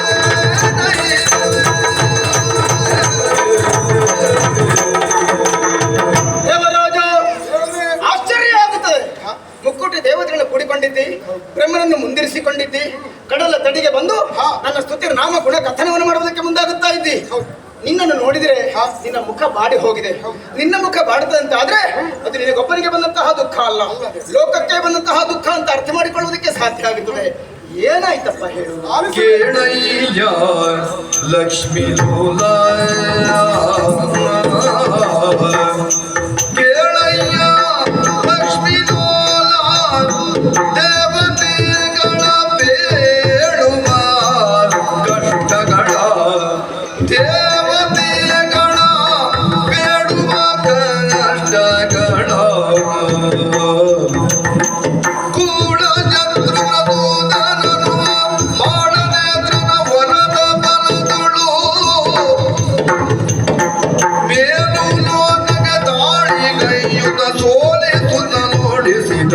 ಎಮ್ಮನು ಮೇಲು ಲೋಕದ ದಾಳಿಗೈದ ಸೋಲಿದುದ ನೋಡಿಸಿದ ಎಮ್ಮನು ಕೇಳಯ್ಯ ಲಕ್ಷ್ಮೀ ಲೋಲ ದೇವತೆಗಳ ಬೇಡುವ ಕಷ್ಟಗಳ ದೇವರೇ, ದೇವರಾಜ ಕೋಟಿ ದೇವತೆಗಳನ್ನ ಸೇರಿಕೊಂಡು ಬರುವುದಕ್ಕೂ ಕಾರಣ ಉಂಟು ದೇವರೇ. ಏನಾಯ್ತಪ್ಪ? ದೇವಲೋಕದ ದೇವಸಭೆಯಲ್ಲಿರುವಂತಹ ಸಂದರ್ಭದಲ್ಲಿ ಏಕಾಏಕಿಯಾಗಿ ರಕ್ಕಸನ ದಾಳಿ. ಯಾರು ಅಂತ ನೋಡಿದ್ರೆ ಲೋಹಾವತಿ ಪಟ್ಟಣದ ಅರಸನಂತೆ, ಶತ್ರು ಪ್ರಸೂದನಂತೆ. ಅವನು ನೇರವಾಗಿ ನಮ್ಮವರನ್ನೆಲ್ಲ ದಾರಿಗಿಡಿಸುವುದಕ್ಕೆ ಮುಂದಾದ.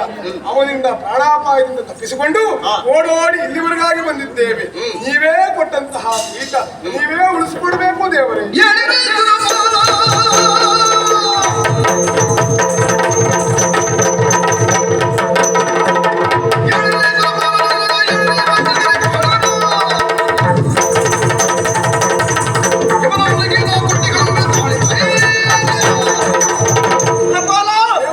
ಈ ಪ್ರಪಂಚದಲ್ಲಿ ಆಗಾಗ ಆಗಾಗ ಧರ್ಮಗ್ಲಾನಿಯಾಗುತ್ತಾ ಇರ್ತದೆ. ಸಜ್ಜನರಿಗೆ ಸಂಕಷ್ಟ ಬರುವುದು ಹೆಚ್ಚು. ಹಣ್ಣು ತುಂಬಿದಂತಹ ಮಾವಿನ ಮರಕ್ಕೆ ಕಲ್ಲು ಹೊಡೆಯುತ್ತಾರೆ ಬಿಟ್ರೆ ಬೇವಿನ ಮರಕ್ಕೆ ಕಲ್ಲು ಹೊಡೆಯುವುದಿಲ್ಲ. ಸಜ್ಜನರಾದಂತಹ ನಿಮ್ಮನ್ನು ಕಾರುಗೆಡಿಸಿ ಅಲ್ಲಿರುವಂತಹ ಸರ್ವ ಸಂಪತ್ತನ್ನು ನಾವು ಪಡೆದುಕೊಳ್ಳಬೇಕು ಎನ್ನುವಂತ ಅಪೇಕ್ಷೆಯಿಂದ ಆಗಾಗ ಆಗಾಗ ರಕ್ಕಸರ ಅಪಘಾತಿ ಆಗುವುದು ಸ್ವರ್ಗಕ್ಕೆ ಹೊಸದೇನು ಅಲ್ಲ. ಇವತ್ತು ಹಾಗೆ ಆಗಿದೆ ಅಂತಾಯಿತು. ಹಾಗಾದ್ರೆ ನಿಮ್ಮ ನೋವನ್ನು ನಿವಾರಿಸಬೇಕಾದ್ದು ನನ್ನ ಕರ್ತವ್ಯ ಹೌದು. ಹಾಗಾಗಿ ನಿಮ್ಮೆಲ್ಲರೂ ನಾನು ಪಾಲನೆ ಮಾಡ್ತೇನೆ, ಯೋಚನೆ ಮಾಡಬೇಡಿ.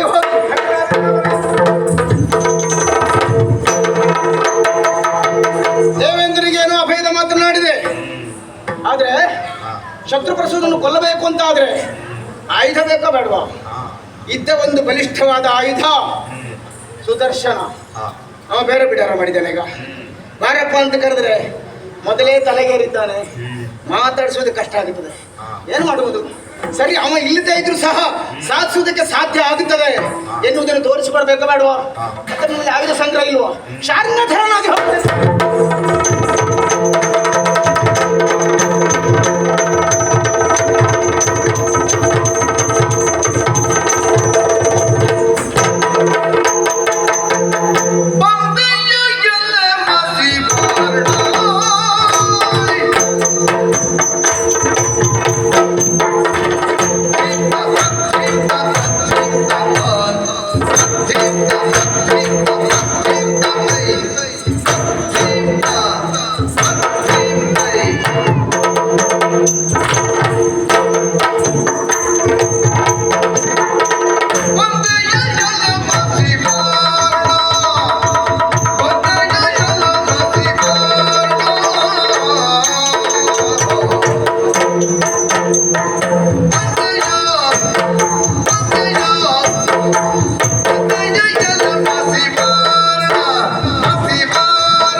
ಯಾರ್ಯಾರು ಅಲ್ಲ.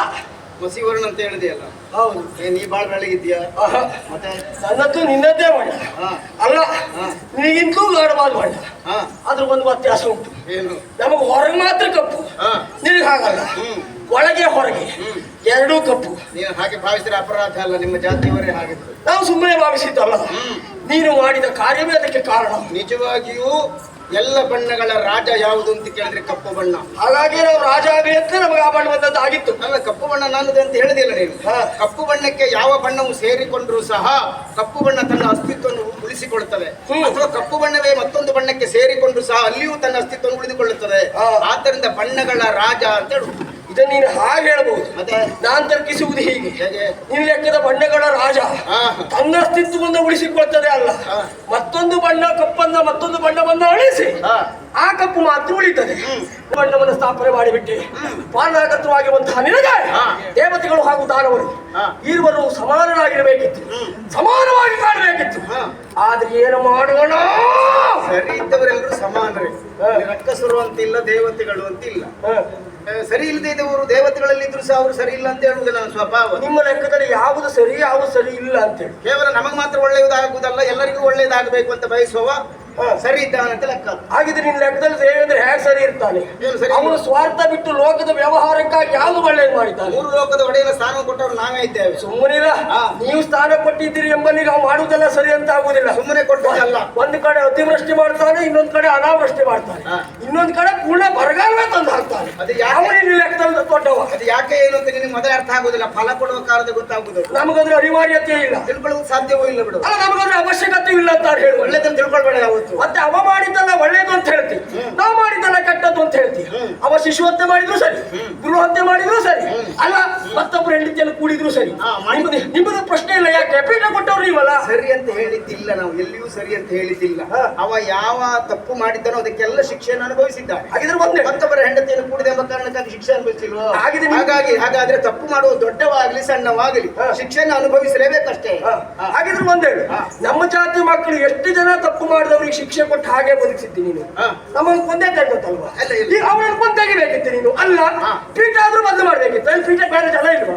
ನನಗಂತ ನಾ ಬರುದಿಲ್ವಾಗಿತ್ತು. ಬೇಕಿದ್ರೆ ನೀನು ಇತ್ತೀಚೆಗೆ ಪೀಠಕ್ಕಾಗಿ ಬಹಳ ಒದ್ದಾಡ್ತಾ ಇದ್ದ ಗೊತ್ತಾಗಿದೆ. ಒದ್ದಾಡ್ತಾ ಇದ್ದಲ್ಲ, ಪೀಠದ ಆಸೆ ಇಲ್ಲದಿದ್ರೆ ಇಷ್ಟೆಲ್ಲ ರಗಳೆ ಮಾಡ್ತಾ ಇದ್ದೀಯ. ಮತ್ತು ನಾವು ಶ್ರಮ ಇಲ್ಲದೆ ಬೇಕು ಬೇಕು ಯಾರೋ ಧರ್ಮ ಕೊಡ್ಲಿ ಅಂತ ಬಯಸುವುದಲ್ಲ. ಫಲ ಉಂಟು, ಫಲಾತ್ಕಾರವಾಗಿ ಪಡೆದಿದ್ದೇನೆ ಪಡಿತೇನೆ. ಬೆಸೆದುಕೊಳ್ಳುವುದು ಒಳ್ಳೆಯ ಲಕ್ಷಣ ಅಲ್ಲ. ನೀವು ಮಾಡ್ತೇನೆ ಗೊತ್ತಾ? ಏನು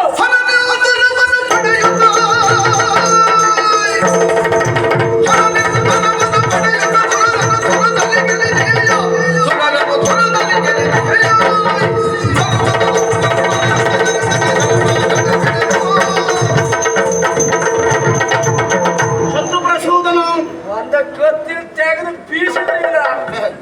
ಹೀಗೆ ಆಗ್ತೀನಿ ಅಂತ ಹೇಳಿಕ್ ಆಗುದಿಲ್ಲ. ಸಾಯಿ ಏನೋ ಒಂದು ಆಗ್ತೀನಿ. ನೀನು ತಟ್ಟಿ ಬಡಿದು ಬೆಕ್ಕಿ ಹೆದರಿಸುವಂತ ಗೊತ್ತಾಗ್ತದೆ. ನೀ ಬೆಕ್ಕಲ್ಲ ಅಂತಾನೆ ಗೊತ್ತುಂಟು. ಸಿಂಹದ ಮರಿ ಅಂತ ತಿಳ್ಕೊ. ಹಾಗಂತ ಪ್ರಸಂಗದ ಅನಿವಾರ್ಯತೆ ಇದ್ರು ನೀನು ಬೆಕ್ಕನ ವೇಷ ಬೇಕಿದ್ರು ಮಾಡ್ಬೇಕು. ನಿನಗೆ ಯಾವ ದೊಡ್ಡದು ಅಂತೂ ಇಲ್ಲ, ಯಾವ ಸಣ್ಣದು ಅಂತೂ ಇಲ್ಲ. ಒಳ್ಳೇದಾಗ್ಬೇಕು. ಯಾಕೆಂದ್ರೆ ನೀನು ಒಳ್ಳೇದಾಗ್ಬೇಕು. ಕೆಲವು ಸಲ ನಮಗ್ ಬೇಸರ ಆದ್ರೂ ಮತ್ತೊಬ್ಬರಿಗೆ ಒಳ್ಳೇದಾಗ್ಬೇಕು ಎಂಬ ಕಾರಣಕ್ಕ ಕೆಲವು ಅವತಾರ ಮಾಡ್ಲಿಲ್ವಾ? ಅಯ್ಯೋ ಹಾಗಾಗಿ ಇನ್ನು ಉಳಿದ ಅವತಾರ ಹೇಗೂ ಬಿಡು, ಅದೊಂದು ವೇಷ ಸಾಕು, ಮೋಹಿನಿ ವೇಷ. ಎಷ್ಟು ಜನ ನಮ್ ಜಾತಿ ಮಕ್ಕಳ ತಲೆ ಹಾಳು ಮಾಡ್ಕೊಳ್ಳಿಲ್ಲ, ಮೋಸ ಮಾಡಿದ್ದೀರಿ. ಮತ್ತದ್ರಲ್ಲೂ ಯಾರು ಸರಿ ಇಲ್ವೋ ಅಂತ ತಲೆಯಲ್ಲಿ ಸರಿಯಾಗಿ ಮೆದುಳು ಕೆಲಸ ಮಾಡದೇ ಇದ್ದವರೆಲ್ಲ ಹಾಳಾಗಿದ್ದಾರೆ. ಇಲ್ಲ ಹಾಗೆ ಸರಿ ಇದ್ದವ್ರಿಗೆ ತೊಂದರೆ ಆಗಲಿ. ಹಾಗೆ ಹೆಣ್ಣನ್ನು ಕಂಡಾಗ ಬಾಯಿ ಚಪ್ಪರಿಸೋರು ಯಾರಿದ್ದಾರೋ ಅವರೆಲ್ಲ ಹಾಳಾಗಿದ್ದಾರೆ ಅಷ್ಟೇ. ಹಾಗೆ ಹೇಳಲಿಕ್ಕೆ ಆಗುದಿಲ್ಲ. ನಮ್ಮವರೇ ಆಗಿರುವಂತಹ ಸ್ವರ್ಪಾಲು ಎನ್ನುವ ನಿನ್ನ ಕಾಪಟ್ಯವನ್ನು ಅರಿತು ದೇವತೆಗಳ ಸ್ಥಾನದಲ್ಲಿ ಹೋಗಿ ಕುಳಿತು ಅಮೃತವನ್ನು ಕುಡಿದ ಕಾಲಕ್ಕಾಗಿ ಇವತ್ತು ತಲೆ ಸರಿ ಇದ್ದವಂತ ಅವನನ್ನು ಬಿಟ್ಟಿದ್ದೀಯಾ, ಒಂದು ತಲೆಯನ್ನು ನೀ ಕಡ್ದಿದ್ದೀಯಾ? ನೋಡು, ನಿಮ್ಮ ಪಾಳಿ ಬರುವವರೆಗೆ, ನಿಮ್ಮ ಸರದಿ ಬರುವಲ್ಲಿವರೆಗೆ ಕಾಯ್ಬೇಕಾಗುತ್ತದೆ ಅಣ್ಣ. ಹಾಗಾಗಿ ಕುಳಿತುಕೊಳ್ಳುವುದಲ್ಲ. ಉಳಿದವರು ಯಾರು ಸರದಿ ಬೇಕಿದ್ರು ಮಾತಾಡು. ನೀ ಮಾಡು ಸರದಿ ಮಾತ್ರ ಹೇಳ್ಬೇಡ. ಅದು ಒಂದು ಪಕ್ಷ ಮುಳುಸುವುದೇ ಸರದಿ. ನೋಡು, ನಿನಗೆ ಪಡೆಯುವ ಯೋಗ್ಯತೆ ಇದ್ರೆ, ನಿನಗೆ ಅಂತ ಬ್ರಹ್ಮ ಬರ್ದದ್ದಿದ್ರೆ ಖಂಡಿತವಾಗಿಯೂ ಸಿಗ್ತದೆ. ಅದನ್ನ ಬಿಟ್ಟು ನೀವು ಮಾಡುವ ತಪ್ಪೇನು ಗೊತ್ತುಂಟ? ಕಸಿದುಕೊಳ್ಳುವುದಕ್ಕೆ ಮುಂದಾಗ್ತಿರೋದು ದೊಡ್ಡ ತಪ್ಪು. ನನಗೆಲ್ಲ ಬ್ರಹ್ಮ ಯಾಕ? ನಾನೇ ದೊಡ್ಡ ಬ್ರಹ್ಮ. ಅದೇ ಇನ್ನು ಮುಂದೆ ನನಗೆ ಬೇಕಾದ ನಾನೇ ಬರ್ಕೊಳ್ತೇನೆ. ಬ್ರಹ್ಮ ಅಂತ ಹೇಳಿದ್ರೆ ದೊಡ್ಡದು ಅಂತ ಅರ್ಥ ಅಲ್ವಾ? ಯಾರು ತಾವು ದೊಡ್ಡವರು ಅಂತ ತಿಳ್ಕೊಳ್ತಾರೋ ಅವ ಬೇಗ ಹೋಗ್ತಾನೆ ಅಂತ ಲೆಕ್ಕ. ಅಲ್ಲ, ನಮ್ಮನ್ನು ಹೋಗಿಸ್ಲಿಕ್ಕೆ ಒಬ್ರು ಜನ ಬೇಕಾ ಬೇಡವಾ? ನಿನ್ನ ಜನ ಆಗುದಿಲ್ಲ. ನಿನ್ನ ವಯಸ್ಸಿಗೆ ಸ್ವಲ್ಪ ಸಾಧನೆ ಮಾಡಿದ್ದು ಒಪ್ಪಿಕೊಳ್ತೇನೆ ನಾನು. ನಮ್ಮ ವರವೇ ಹಾಗುಂಟು. ಹೌದೌದೇ, ವರ ಪಡೆದಿದ್ದಿ.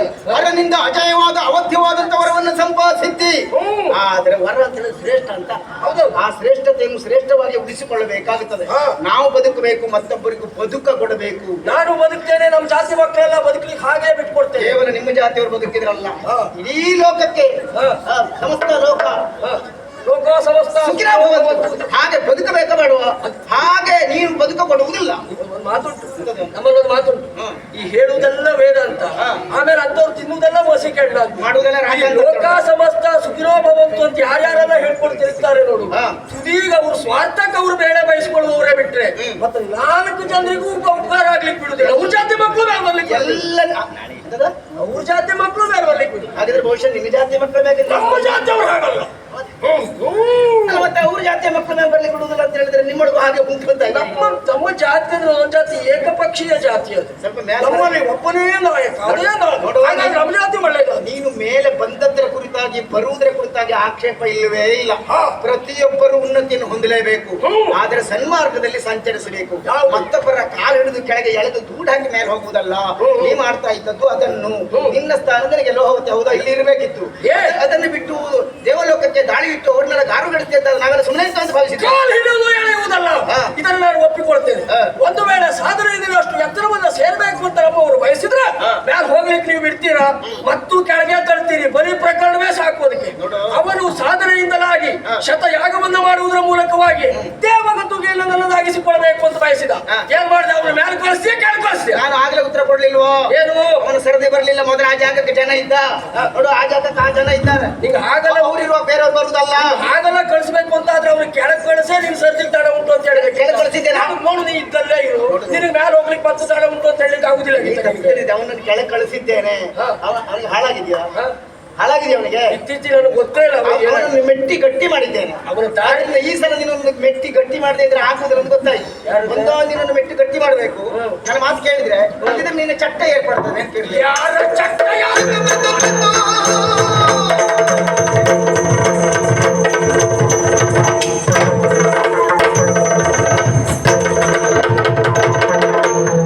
ದೇವ ಪಕ್ಷವನ್ನಂತೂ ನಮಗೆ ಮೋಸ ಮಾಡಿದ ಕರಿಯ. ಮಾಡುವುದಿಲ್ಲ ಮತ್ತು ನಿನ್ ಜನ ಯಾರಾದ್ರೂ ಇದು ಬರ್ಲಿ ಏನ ಮಾಡಲಿ ಶಕ್ತಿಗೀನನಾದೆನು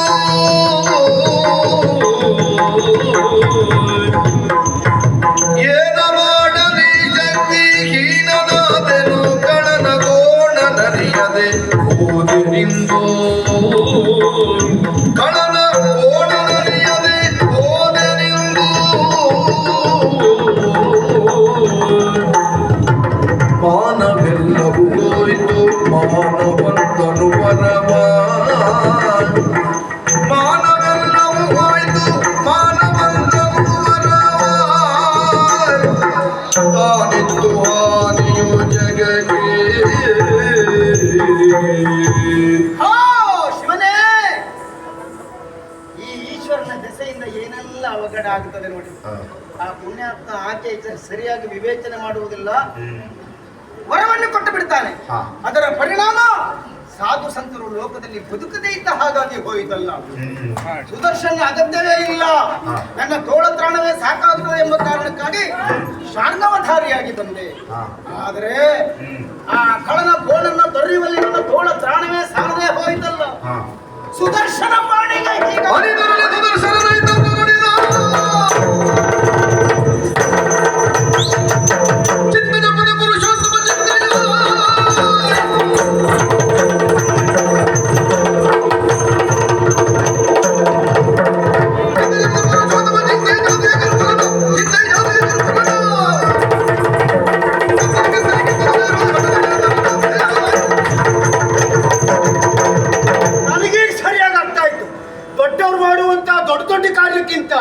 ಸಣ್ಣವ್ರು ಮಾಡುವಂತ ಚಿಕ್ಕ ಚಿಕ್ಕ ಕಾರ್ಯವೇ ಕೆಲವೊಮ್ಮೆ ದೊಡ್ಡದಾಗ್ತದೆ ಅಂತ ಸಾರಿಯಾಗಿ ಹೇಳಿಕೊಂಡೆ.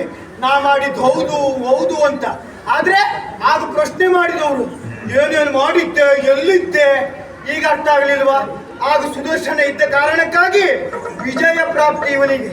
ಈಗ ಹಾಗಲ್ಲ, ಏನೋ ಸೋತು ಕುಂತು ಬಂದಿದ್ದೀನಿ. ಸುದರ್ಶನ ನಾನೇ ಸುದರ್ಶನ್ನೇ. ಒಂದೆಯ ಮಗನೇ, ಅಂದ್ರೆ ನೀ ಬರುವುದಿಲ್ವೇನೋ ಅಂತ ಭಾವಿಸಿದ್ದೆ. ಹೌದು, ಬೇರೆ ಬಿಡಾರದಲ್ಲಿ ಸುಖವಾಗಿರುವಾಗ ಇಲ್ಲಿಗೆ ಬರುವುದಿಲ್ಲ ಅಂತ ಯೋಚನೆ ಮಾಡಿದ್ದೆ. ಆದ್ರೆ ಈಗ ಏನಾಯ್ತು? ಬೇರೆ ಬಿಡಾರದಲ್ಲೂ ಸುಖವಾಗಿರ್ಲಿಕ್ಕೆ ಬಿಡ್ಲಿಲ್ಲ. ಹೌದು, ಸುದರ್ಶನ ಪಾಣಿಗೆ ಹೀಗಾಯ್ತಲ್ಲ ಅಂತ ಹೇಳಿದಾಗ ಓಡೋಡಿ ಬಂದು ಧೈರ್ಯದ ಮಾತನಾಡುವುದಕ್ಕೆ ಮುಂದಾಗುತ್ತಾ ಇದ್ದೆ. ಆಡ್ಬೇಕಾಯ್ತು. ಯಾಕೆ? ನಮ್ಮದ್ದು ಕರ್ತವ್ಯ. ಇನ್ನೊಬ್ಬರಿಂದ ನಮಗೆ ಉಪಟಳ ಆಗಿದೆ ಅಂತಾದ್ರೆ, ಲೋಕ ಉಳಿಬೇಕು ಅಂತಾದ್ರೆ ಸುದರ್ಶನನೇ ಬರ್ಬೇಕಾಯ್ತು. ಯಾಕಂದ್ರೆ ಮೊದಲು ಇಲ್ಲಿಯೇ ಇದ್ದವಲ್ವಾ, ನೀನು ಬೆಳೆದವಲ್ವಾ, ಆ ಋಣ ಎನ್ನುವುದು ಇರ್ಬೇಕಾಗುತ್ತದೆ ಅಲ್ವಾ? ಸಂಪೂರ್ಣವಾಗಿ ಇದ್ದದ್ದು ಹೌದಾದ್ರು ಹಾ. ನೀ ಕರೆದೆ ಅಂತ ಬಂದವಲ್ಲ ನಾನು. ನಿನ್ನ ಮರ್ಯಾದೆ ಉಳಿಬೇಕು ಎಂಬ ಕಾರಣಕ್ಕಾಗಿ ಅದಕ್ಕಾಗಿ ಬಂದೆ. ಕೆಲವು ಸಲ ಕಸ ಅಂತ ಬೀಸಾಡ್ತೇವೆ ಮಗು, ಆದ್ರೂ ಹಾಗೆ ಬೀಸಾಡಿದ್ದು ಹೆಕ್ಕುವ ಕಾಲ ಬರ್ತದೆ ಅಂತ ಈಗ ನನಗೆ ಗೊತ್ತಾಯ್ತು. ಇಷ್ಟು ನಿನ್ನ ದಿನ ಅಗತ್ಯವೇ ಇಲ್ಲ ಅಂತ ನಾನು ಭಾವಿಸಿದ್ದೆ, ಆದ್ರೆ ಈಗ ನೀನ್ ಇಲ್ಲದೆ ಇದ್ರೆ ನಮ್ಗೆ ಬದುಕಿಲ್ಲ ಅಂತ ಅರ್ಥ ಆಯ್ತು. ಇಷ್ಟು ವರ್ಷದ ಪರ್ಯಂತ ಇಂಥ ಕೊಂಕಣ ಮಾತನ್ನೇ ಆಡ್ತಾ ಕಾಲ ಕಳೀತಾ. ಹಾಗಲ್ಲ ಮಗು, ನಿನ್ನ ಅಗತ್ಯ ಇಲ್ಲ ಅಂತ ಭಾವಿಸಿದ್ದೆ. ಅಂದ್ರೆ ನೇರವಾಗಿ ಹೇಳು, ನಿನ್ನ ಅವಶ್ಯಕತೆ ಇಲ್ಲ, ಇನ್ನೊಂದು ಮೂಲೆಯಲ್ಲಿ ಬಿಸಾಕಿದ್ದೆ ಅಂತ ಹೇಳು. ಹಾಗೆ ತಿಳಿದಿದ್ದೆ, ಅಗತ್ಯ ಇಲ್ಲ ಅಂತ ಭಾವಿಸಿದ್ದೆ. ಈಗ ನಾನು ಏನೂ ಅಲ್ಲ ಅಂತ ಗೊತ್ತಾಯಿತು. ಆದ್ರೆ ನನ್ನ ಅವಸ್ಥೆಯನ್ನು ಕೊಂಡು ನೀವು ಓಡೋಡಿ ಬಂದೇ ಅಲ್ಲ.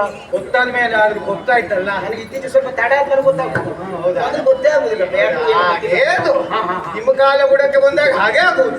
ಆದ್ರೂ ಸಹಿತ ಈಗ ನೀ ಆಲೋಚನೆ ಮಾಡಬೇಕಾದಂತ ಅವಶ್ಯಕತೆ ಇಲ್ಲವೇ ಇಲ್ಲ.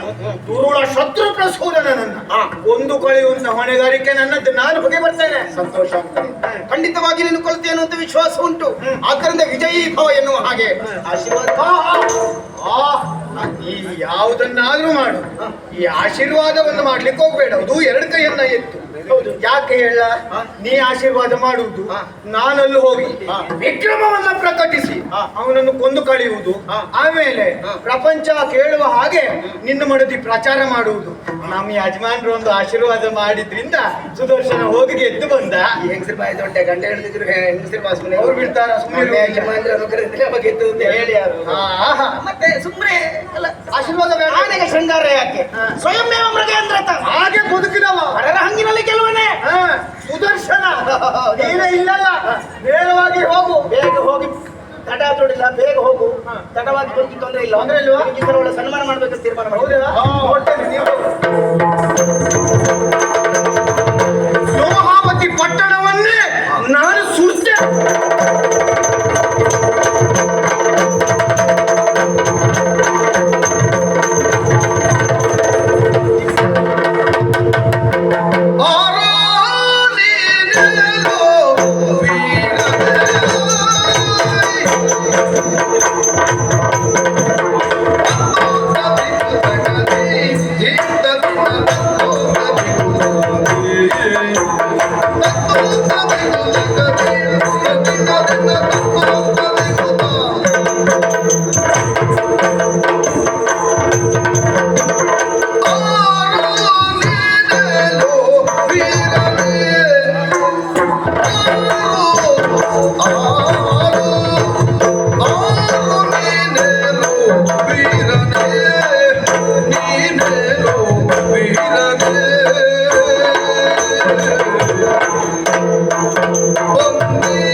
ಆಶ್ಚರ್ಯ ಪರಮ ಆಶ್ಚರ್ಯ. ಓಹೋ, ಸುಭದ್ರವಾಗಿರುವ ಬಲಿಷ್ಠವಾಗಿರುವ ಲೋಹವತಿ ಪಟ್ಟಣದಲ್ಲೇ ಬೆಂಕಿ ಬೆಂಕಿ ಬೆಂಕಿ. ಹೇಗೆ ಬಂತು ಬೆಂಕಿ? ಯಾರು ಹಾಕಿದ್ರು ಬೆಂಕಿ? ಯಾರು ಹಾಕಿರಬಹುದು? ಕಾಣುವಾಗ ನೀನು ಅಯ್ಯ ನೋಡಿದ ನೆನಪಿಲ್ಲ. ಪೂರ್ವ ದ್ವೇಷ ಇರುವ ಹಾಗೆ ಕಾಣುವುದಿಲ್ಲ. ಆದರೂ ಬಂದ ನೀನು ಬೆಂಕಿ ಹಾಕಿದ್ದಿ. ಇದು ಆಗ್ನೇಯಾಸ್ತ್ರವು ಅಥವಾ ಇನ್ಯಾವುದೋ ಮಾಯೆ. ಏನೇ ಇರಲಿ, ಯಾರು ಯಾಕೆ ಬಂದೆ? ಹೆಸರೇನು? ಪೂರ್ವಾಪರ ಏನು? ಯಾಕೆ ಹೇಳ್ಬಾರ್ದ ಹೇಳು? ಇಷ್ಟೆಲ್ಲ ಕೇಳುವವ ನೀನು? ಶತ್ರು ಪ್ರಸೂತನ. ಶತ್ರು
ನಮ್ಮದನ್ನ ಇಷ್ಟ ಹಾಳು ಮಾಡಿದ್ರು ನನ್ನ ಕಣ್ಣಿಗೆ ಮಾತ್ರ ಈ ತಂಪು ಕೊಟ್ಟದ್ದು. ಆದ್ರೆ ಒಂದು ಏನು? ನಿನ್ನ ವಿನಯತೆಗೆ ನಾನು ಮೆಚ್ಚುವುದು ಹೌದು. ಹಾಗಂತ ಈ ವಿನಯತೆಗೆ ಕಾರಣ ಈ ಕಣ್ಣಿಗೆ ತಂಪಾದದ್ದೇ. ಆ ಕಾರಣಕ್ಕಾಗಿ ಇಲ್ಲಿ ಬಂದಿಷ್ಟು ಮಾಡಿದ್ ನಾನು. ಯಾಕೆ ಮಾಡ್ತಾ ಇದ್ದೆ? ಕಾರಣ ಉಂಟು. ನಿನ್ನೆಲ್ಲ ಎಲ್ಲೋ ಮೊದಲು ನೋಡ್ದಾಗಿಲ್ವಲ್ಲ. ಓಹೋ, ಯಾಕೆ ಬಂದೆ? ಬೇಕು ಅಂತಲೇ ಬಂದಿದ್ದೇನೆ. ಯಾಕೆ? ನಿನ್ನ ಕುರಿತಾಗಿ ತಿಳಿದು ಇಲ್ಲಿವರೆಗಾಗಿ ಬರುವುದಕ್ಕೆ ಬಂದು ಹೀಗೆ ಮಾಡುವುದಕ್ಕೆ ಕಾರಣ ಉಂಟು. ಏನದು? ನೀನೇ ಕಾರಣ ಅದಕ್ಕೆ. ಹೌದಾ?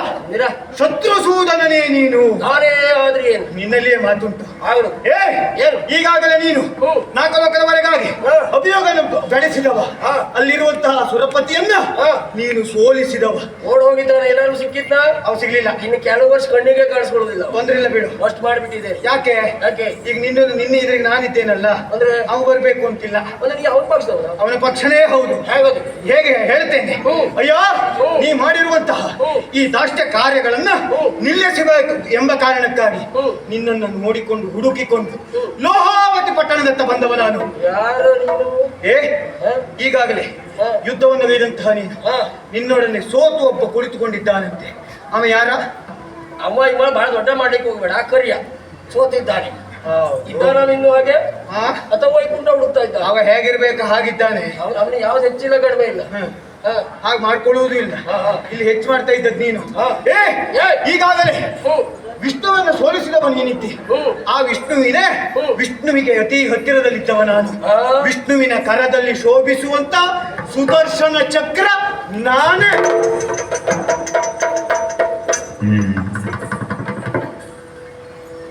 ಚಕ್ರ, ದೇಹ, ಆಯುಧ. ಯಾಕೆ ಮುಳು ಜಗಳ ಸೋತು ಹೋಗಿದ ದುರ್ಬಲ ನಿರ್ಣಯನ ಸೋತು ಹೋಗಿದ ದುರ್ಬಲ.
ಯಾಕೆ ಸುಮ್ಮನೆ? ಚಕ್ರ ಚಕ್ರ ಈ ಚಕ್ರ ಇದು ದೇಹ ಎಲ್ಲ ಅರ್ಥ ಆಯ್ತು. ಅರ್ಥ ಆದ್ಮೇಲೆ ಯಾಕೆ ಈ ರೀತಿಯಾಗಿರುವಂತದ್ದು? ಬರೀ ಅರ್ಥ ಆದದ್ದು ಮಾತ್ರ ಅಲ್ಲ, ನಿನ್ನ ಹಿನ್ನೆಲೆ, ನೀನು ಹೇಗೆ ಬಂದೆ ಇಲ್ಲಿ, ನಿನಗೂರಿಂದ ಮಳೆ ಇರುವ ಸಂಬಂಧ ಎಲ್ಲ ನೆನಪಾಯ್ತು. ಎಲ್ಲ ನೆನಪಾಯ್ತಾ?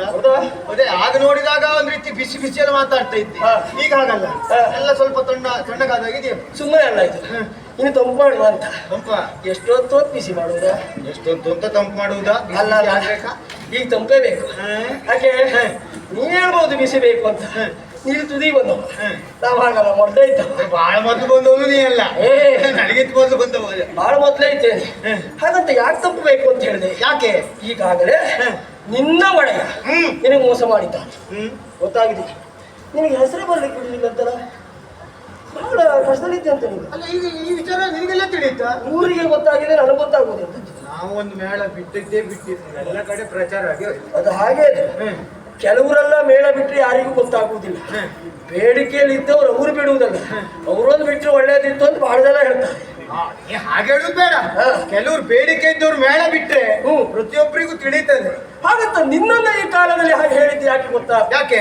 ಅಲ್ಲಿ ಬೇಡಿಕೆ ಇಲ್ಲದೆ ಹೋದ್ರೆ ಏನಾಯ್ತು? ನಾ ಬೇಡಿಕೆ ಮಾಡಿಸಿಕೊಡ್ತೇನೆ ಅಂದ್ರೆ ನಮ್ಮಲ್ಲಿ ಇನ್ನಂತವ್ರು ಇಲ್ಲವೇ ಇಲ್ಲ. ಅದಕ್ಕೆ ನೀವೊಂದು ಬಾ, ನಾನು ನೀನು ಸೇರೇ ಒಂದು ಬೇಡ.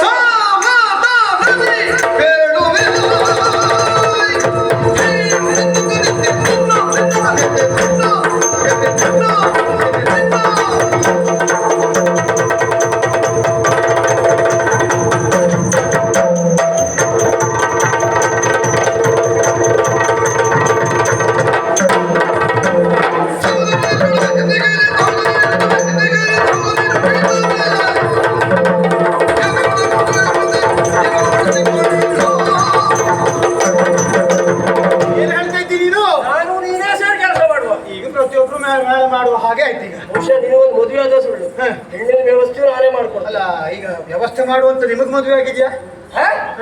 ಮಕ್ಕಳೆಷ್ಟು ಕೇಳ? ಹೌದಾ? ಮದುವೆ ಆಗಿದೆಯಾ? ಬಾಳ ಬೆಳೆದವನೇ ನೀನು. 106 ಜನ ಹೆಣ್ಮಕ್ಕಳಿಗೆ ತಂದೆ ಆಗಿದ್ದೇನೆ. 105 ನಿನಗೇ ಬಿಟ್ಕೊಡ್ತೇನೆ. ನನಗೆ ಬೇಡ, ಒಂದು ಮಾತ್ರ ಇಟ್ಕೊಡ್ತೇನೆ. ನನಗೆ ಒಂದೂ ಬೇಡ. ಯಾಕೆ ಗೊತ್ತುಂಟಾ? ಈಗೀಗ ಮೇಳ ಬಿಟ್ಟವ ನಾನು, ಒಳ್ಳೆ ಹೆಸರು ಮಾಡುವಂತ ಹೊರಗೆ ಬಿದ್ದಿದ್ದೇನೆ. ಇನ್ನು ಕೆಲವು ವರ್ಷ ಹೆಸರು ಮಾಡುವುದೇ ಬಿಟ್ಟರೆ ಮದುವೆ ಎಲ್ಲ ಆಗುದಿಲ್ಲ. ನೀ ಹೆಸರು ಮಾಡ, ಮದುವೆಗೆ ಹೆಸರು ಮಾಡು, ಇಲ್ಲದೆ ಹೋದ್ರೆ ಅದೇ ದೊಡ್ಡ ಪ್ರಚಾರ ಆಗ್ತದೆ. ಇಲ್ಲ ಆಗುದಿಲ್ವಾ? ಕೆಲವರು ಮದುವೆ ಆದವ್ರು ನೋಡಿದ್ದೇವೆ ನಾವು, ಬಹಳ ತಾಪತ್ರಯದಲ್ಲಿ ಇರ್ತಾರೆ. ಉಳಿದವ್ರ ಕತೆ ಹೇಗೆ ಈಗ ನನ್ನ ಪಕ್ಷಕ್ಕೆ ಬರ್ತಾ ಇಲ್ಲ. ನಿಮ್ಮಲ್ಲಿ ಹೇಳುವುದು ಪಕ್ಷಕ್ಕೆ ಬರುವುದಿಲ್ಲ. ಲೆಕ್ಕದಲ್ಲಿ ಆಲೋಚನೆ ಮಾಡಿದ್ರೆ ನೀ ನನ್ನನ್ನು ನಿತ್ಯ ಪೂಜಿಸ್ಬೇಕು. ಪಾತಕಿ ಕಟ್ಟಿಕಕ್ಕೆ ಗಳವಿಯ ಬೇಡವೋ? ನೀ ಪಾತಕಿ ಅಂತ ಹೇಳುವುದಿಲ್ಲ, ಇದು ಪಾತಕಿ. ಇದಕ್ಕೆ ನಾನು ನೀನು ಭೇದ ಇಲ್ಲ. ಸಾವಧಾನದಿ ಪೇರುವೆ ಇಲ್ಲಿಯೋ ಯಮನಾಲಯವು.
ಮೆಚ್ಚಿಕೊಂಡವನಿದ್ದೇನೆ. ಹೌದೌದು. ಇನ್ನಲ್ಲಿ ಹೇಳಿಲ್ವಾ ಶತ್ರುಘ್ನ ಸೂದನನ್ನ ಕೊಂದು ಕಳಿದ್ದೇನೆ ಅಂತ. ಹೌದೌದು. ಈಗ ನೋಡ ಕೊಂದು ಕಳೆದಿದ್ದೇನೆ. ನಿಜವಾಗಿಯೂ ಸಂತೋಷ ಆಗುತ್ತದೆ. ಹಣಿರ ಎನ್ನುವ ಹಾಗೆ ಹೇಳಲೇಬೇಕು. ಯಾಕೆ ಗೊತ್ತಾ? ಯಾಕೆ? ಅಪ್ಪನಾದವನಿಗೆ ತಾನು ಸಾಧನೆ ಮಾಡುವುದಕ್ಕೆ ಅಸಾಧ್ಯ ಆದಾಗ ಅದೇ ಸಾಧನೆಯನ್ನು ಮಗನಾದವ ಮಾಡಿದಾಗ ಅಪ್ಪನಾದವ ತಾನೇ ಮಾಡಿದಷ್ಟು ಸಂತೋಷದಿಂದ ಎದೆೊಪ್ಪಿಸ್ತಾನೆ. ಅದಕ್ಕಾಗಿ ನನ್ನ ಎದೆ ಒಪ್ಪಿದ್ದು ಯಾವ ಶತ್ರುಘ್ನ ಸಹೋದರನನ್ನು ಕೊಲ್ಲುವುದಕ್ಕೆ ನನ್ನಿಂದ ಆಗಲಿಲ್ಲೋ ಆ ಕೆಲಸವನ್ನು ನೀನು ಮಾಡಿ ಬಂದಿದ್ದಿ. ನನಗೊಂದು ಖಿನ್ನತೆ ಮಾರಾಯ. ಏನು? ಈ ಸನ್ನಿವೇಶಕ್ಕೆ ಲಕ್ಷ್ಮೀ ದೇವಿಯರು ಬೇಕಿತ್ತು. ಆದ್ರೂ ಬರುವುದಿಲ್ಲ ಅವಳು. ಗೊತ್ತಾಗಿದೆ ಅವಳಿಗೆ. ಯಾಕೆ? ನಾನು ಸೋತ ಎನ್ನುವ ಹಾಗೆ. ಗೊತ್ತಾಯ್ತಾ? ಹೌದೌದೌದು. ಗೊತ್ತಾದ್ರೆ ತೊಂದ್ರೆ. ತಾನು ಸೋತ ಕಾರಣದಿಂದಲೇ ತೆರೆಯ ಮರೆಗೆ ಅವಳಿದ್ದಾಳೆ. ನಿನ್ನ ಸಾಧನೆಯನ್ನು ನಾನು ಗಮನಿಸುವರಿದ್ದೇನೆ. ಇದುವರೆಗೆ ನಾನು ಯಾವೆಲ್ಲ ಸಾಧನೆ ಮಾಡಿದ್ದೇನೋ, ಎಷ್ಟೆಲ್ಲ ದುಷ್ಟರನ್ನು ಒಂದು ಕಳೆದಿದ್ದೇನೋ, ಅವರನ್ನು ಕೊಲ್ಲುವಂತ ಹೊತ್ತಿಗೆ ನೀನು ಸಹಾಯಕನಾಗಿದ್ದೆ. ಆದ್ರೆ ಇವತ್ತು ಮಾತ್ರ ಹಾಗಲ್ಲ. ಆ ದುಷ್ಟ ಶತ್ರುಪಡಿಸುವುದನ್ನು ನೀನೊಬ್ಬನೇ ನಿನ್ನ ಸಾಮರ್ಥ್ಯದಿಂದ ಕೊಂದು ಬಂದಿದ್ದಿ. ಆದ್ದರಿಂದ ನಿಜವಾದಂತ ಸುದರ್ಶನ ವಿಜಯ ಯಾವುದು ಅಂತ ಕೇಳಿದ್ರೆ ಇವತ್ತಾಗ. ಹೌದಾ? ಈಗ ಸುದರ್ಶನ ಹೋದ ಕಾರಣಕ್ಕಾಗಿಯೇ ಸುದರ್ಶನ ವಿಜಯ. ಹೌದೌದು. ಇಲ್ಲದಿದ್ರೆ ನೀನು ಜೊತೆಗಿದ್ದಿದ್ರೆ ನಿನ್ನದ್ದೇ ಯಾವ್ದೊಂದು ಪ್ರಸಂಗ ಆಗ್ತಿತ್ತು. ಹೌದು. ಇಷ್ಟು ವರ್ಷಕ್ಕೆ ನನಗೆ ಸರಿಯಾದ ಅವಕಾಶ ಸಿಗಲಿಲ್ಲ. ಒಂದು ವಿಜಯ ಆಯ್ತಾ? ಒಂದು ಇದೇ ಪ್ರಥಮ. ಆದ್ರೆ ಈ ಸಲ ಮಾತ್ರ ನಿನ್ನನ್ನೇ ನೀನು ಸೃಷ್ಟಿಸಿಕೊಂಡೆ. ಮತ್ತೆ ಕೆಲವು ಸಲ ಅವಕಾಶ ಸಿಗದೇ ಇದ್ದಾಗ ಇವತ್ತಾಳದು ಬಂದೆ ನಾವೇ ಸೃಷ್ಟಿಸಿಕೊಳ್ಳಬೇಕಾಗುತ್ತದೆ. ಹಾಗಾಗಿ ನಿನ್ನ ಸಾಧನೆಯನ್ನು ಗಮನಿಸಂತಹ ನಾನು ಸಂತೋಷದಿಂದ ನಿನಗೊಂದು ಸನ್ಮಾನ ಮಾಡಬೇಕು ಅನ್ನೋ ತೀರ್ಮಾನಕ್ಕೆ ಬಂದವನು. ಹೌದಪ್ಪ, ವಿಶ್ವಕರ್ಮ ನೋಡು, ವಿಶ್ವಕರ್ಮದ ವಿಶೇಷವಾದಂತಹ ಸಭಾ ಮಂಟಪವನ್ನ ನಿರ್ಮಾಣ ಮಾಡ್ತಾ ಇದ್ದಾನೆ. ಅವರಿಗೆಲ್ಲ ಆಜ್ಞೆ ಕೊಟ್ಟಾಯ್ತು. ಮಾತ್ರ ಅಲ್ಲ, ನನ್ನ ಘನ ಅಧ್ಯಕ್ಷತೆಯಲ್ಲಿ ದೇವತೆಗಳನ್ನೆಲ್ಲ ಕರೆಸಿ ಬ್ರಹ್ಮಾದಿ ನಾರಿಯರ ಸಂದೋಹವನ್ನು ಸ್ವಾಗತಕ್ಕೆ ಇರಿಸಿ ತುಂಬುರ ನಾರದ ಚಿತ್ರಸೇನರಿಂದ ವೈಭವವನ್ನು ಮೆರೆಸಿ ನಿನ್ನನ್ನು ಮೇನೆಯಲ್ಲಿ ಕುಳ್ಳಿರಿಸಿ ಕರೆದುಕೊಂಡು ಬರುವಂತಹ ಹೊತ್ತಿಗೆ ನರ್ತನ ಕೀರ್ತನ ಪ್ರಾರ್ಥನಾ ಎಲ್ಲ ನಡೆಯುವಂತ ಹೊತ್ತಿಗೆ ಸ್ವಸ್ತಿ ವಾಚನ ಮಾಡುವುದಕ್ಕೆ ಯಾರು ಬೇರೆ ಯಾರಿಂದಲೂ ಸಾಧ್ಯ ಇಲ್ಲ.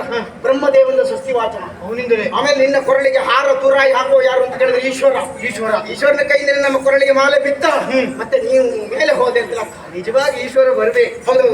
ಮಾಲೆ ಹಾಕೋದಿದ್ರೆ ಅವನೇ ಹಾಕ್ಬೇಕಾಗ್ತದೆ. ಆಮೇಲೆ ನಿನ್ನ ಸನ್ಮಾನ ಪತ್ರ ಓದುವರು ಯಾರು?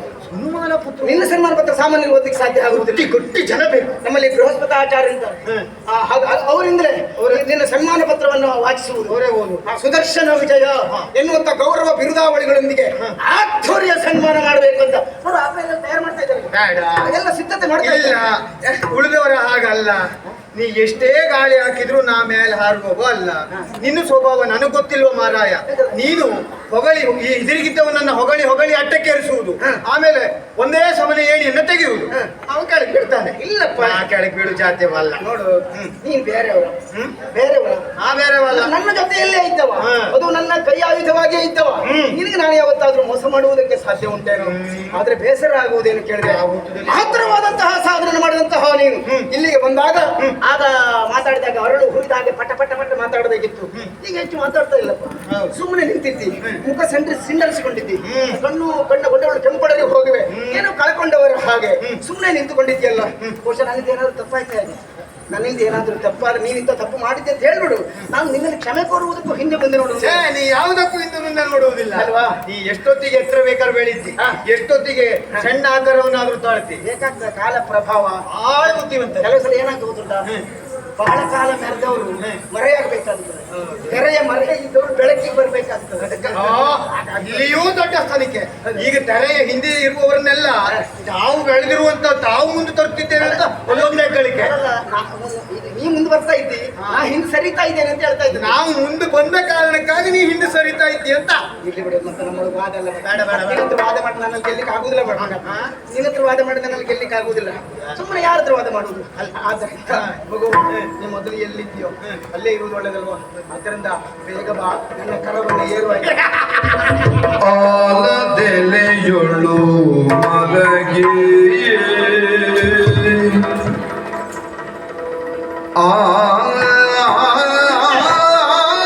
ಆಲದೆಲೆಯೊಳು ಮಲಗಿ ಆಲದೆಲೆಯೊಳು ಮಲಗಿ ತೇರುವ ಕಾಲ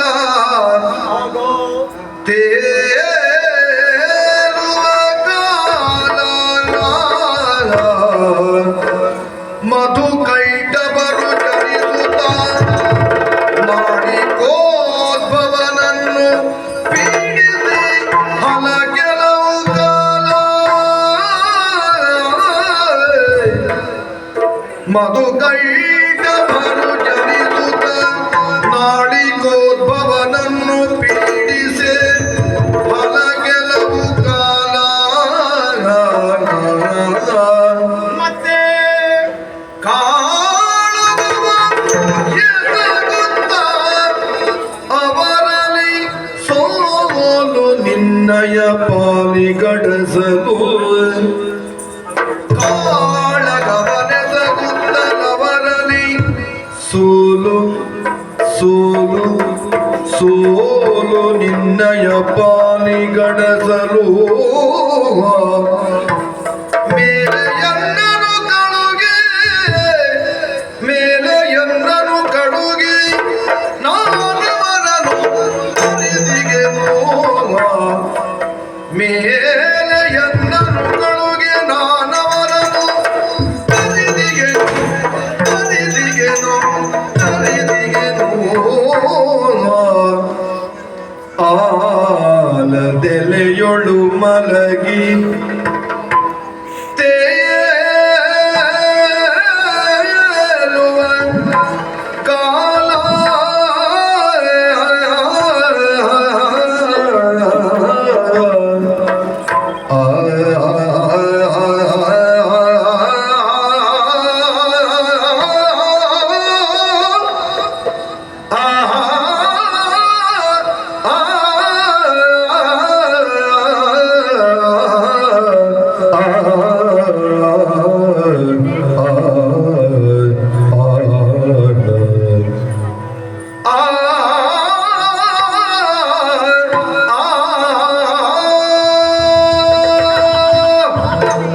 ಶ್ರೀಮನ್ನಾರಾಯಣ ಸುದರ್ಶನ ಕೊನೆಯಲ್ಲಿ ಆಡಿದಂತಹ ಮಾತೇನು? ಎಲ್ಲಿತ್ತು ಅಲ್ಲೇ ಹೋಗಿ ಸೇರಿಕೊಳ್ಳಬೇಕು. ಹೌದು, ಸೇರಿಕೊಳ್ಳುವುದೇ ಹೌದು ಅಂತಾದ್ರೆ ನಾ ಇಲ್ಲಿಂದ ಯಾಕೆ ಹೊರಗೆ ಹೋಗ್ತಿದ್ದೆ? ನಿನ್ನನ್ನ ಬಿಟ್ಟು ನಾನು ಹೋದೆ ಯಾಕೆ? ನಾನು ಏನು ಹೇಳುವುದನ್ನ ಲೋಕಮುಖಕ್ಕೆ ನಾರ್ಥೈಸಬೇಕಿತ್ತು. ಆ ಕಾರಣಕ್ಕಾಗಿ ಹೋದವ. ಹೊರಗೆ ಹೋದವ ಸಾಧನೆ ಮಾಡಿದ್ದಿ, ಸುಮ್ಮನೆ ಉಳಿಯಲಿಲ್ಲ. ಈಗ ಬಂದು ನಮಗೆ ಸಹಾಯಕನಾಗಿದ್ದಿ. ಆದ್ರಿಂದ ಇನ್ನು ಮುಂದೆ ನೀವು ಹೊರಗೆ ಹೋಗುವುದು ಬೇಡ, ಒಳಗೆ ಇರು ಅಂತ ಹೇಳಿದ್ದೆ. ಒಳಗೆ ಇರುವುದಿಲ್ಲ ಯಾಕೆ? ಈಗಿನ ಕತೆ ಅಲ್ಲ, ಮೊದಲಿನ ಕಥೆಯನ್ನು ನೆನಪಿಸಿಕೊಳ್ತೇನೆ. ಯಾವುದು ಹೇಳಿ? ಹಿಂದೊಂದು ಸಂದರ್ಭದಲ್ಲಿ ಆಲದ ಎಲೆಯ ಮೇಲೆ ನೀ ಮಲಗಿಕೊಂಡು ತೇಲುತ್ತಾ ಇದ್ದಂತಹ ಸಂದರ್ಭ. ಆಗ ಕಿವಿಯ ಕಿಲ್ಮಿಷದಿಂದ ಮಧುಕೈಟವರು ಜನಿಸಿದರು. ಅಷ್ಟೇ ಅಲ್ಲ, ಅವರು ಸೃಷ್ಟಿಕರ್ತ ಬ್ರಹ್ಮ, ಅವನನ್ನ ಪೀಡಿಸುವುದಕ್ಕೆ ಮುಂದಾದರಂತೆ. ಆಗ ಮಧ್ಯ ಹೋದವ ನೀನು. 5,000 ವರ್ಷಗಳ ಕಾಲ ಮಧುಕೈಟವರ ಎದುರಿನಲ್ಲಿ ಹೋರಾಟವನ್ನೆಸುವುದಕ್ಕೆ ಮುಂದಾದಿಯಂತೆ. ಪರಿಣಾಮ ಏನಾಯ್ತು? ಸೋಲಾಯಿತು. ವಿಜಯವನ್ನ ಕಂಡವನಲ್ಲ. ಆ ನಂತರದಲ್ಲಿ ಮೇಲೆಯನ್ನನು ಕಳುಹೆ, ಆಮೇಲೆ ನನ್ನ ಕಳುಹಿ ಕೊಟ್ಟೆ, ನನಗಾಜ್ಞೆಯನ್ನು ಕೊಟ್ಟೆ, ಹೋದೆ. ತಕ್ಷಣದಲ್ಲಿ ಮಧುಕೈಟವರನ್ನ ಕೊಂದು ಕಳೆದೆ. ಆಗಲೇ ನಿನಗೆ ಸಹಾಯಕ ಆಗಿದ್ದವ. ನೀ ಮೊದಲಿಂದ ಸಹಾಯ ಮಾಡ್ತಾ ಇದ್ದ. ಅಂದಿನಿಂದ ಇಂದಿನವರೆಗೆ ನಾನೇ ಎಲ್ಲ ಕೆಲಸವನ್ನ ಮಾಡಿದ್ದೇನೆ ಹೊರತು ಶ್ರೀಯುತ್ರು ಏನೂ ಮಾಡಿದವರಲ್ಲ. ಆದ್ರೆ ಕೊನೆಯಲ್ಲಿ ಹೆಸರೊಂದು ನಿಮಗೆ ಹೋಯ್ತು ಬಿಟ್ರೆ ನಮಗೆ ಏನೂ ಬರಲಿಲ್ಲ. ಆದ್ರೂ ಮೊದಲಿನಿಂದಲೂ ಹೆಸರಿಗಾಗಿ ಕೆಲಸ ಮಾಡಿದವ ಸುದರ್ಶನನಲ್ಲ. ನಾ ಕೆಲಸ ಮಾಡಿದೆ ಯಾಕೆ? ಸ್ವಾಮಿ ನಿಷ್ಠೆ ಇತ್ತು, ಈಗಲೂ ಇದ್ದದ್ದು ಹೌದು. ಅದಕ್ಕಾಗಿ ಶತ್ರುಸೂದನನ್ನು ಕೊಂದು ಕಳೆದಿದ್ದೇನೆ. ಈ ಹೆಸರು ಬಂತಲ್ಲ ನಿನಗೆ. ಈಗ ಹೆಸರು ಬಂದ್ರು ನಿನ್ನ ಜೊತೆ ಇರಬೇಕಾದಂತ ಅವಶ್ಯಕತೆ ಇಲ್ಲ. ಯಾಕೆ ಹೇಳು? ಸುದರ್ಶನನ ಮಹತ್ವವನ್ನ ನೀ ತಿಳಿದುಕೊಂಡಿದ್ದಿ, ಪ್ರತಿಯೊಬ್ಬರೂ ತಿಳಿದುಕೊಂಡಿದ್ದಾರೆ. ಹಾಗಾಗಿ ನನ್ನ ಕಾಯಕ ಏನು? ಲೋಕ ಕಲ್ಯಾಣಕ್ಕಾಗಿ ದುರುಳನನ್ನು ಶಿಕ್ಷಿಸುವುದು, ಅದಲ್ವಾ? ಆ ಕಾಯಕವನ್ನು ನಾನು ಮಾಡಿಕೊಂಡಿರ್ತೇನೆ. ಮತ್ತೆ ನೀ ಪರಮ ಸತ್ಯವನ್ನು ಅರಿಯದೇ ಹೋದವ. ವಿಷ್ಣುವಿನಿಂದ ಸುದರ್ಶನ ಅಲ್ಲ, ಸುದರ್ಶನನಿಂದ ವಿಷ್ಣು. ಇದು ಪರಮ ಸತ್ಯ.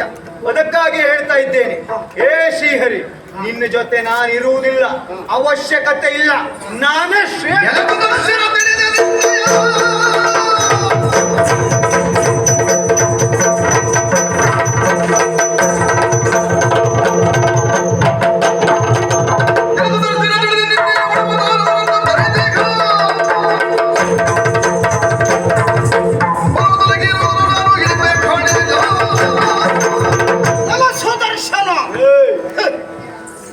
ಇಲ್ಲಿಯವರೆಗೆ ನಿನ್ನ ತಯಾರಾದಲ್ಲ.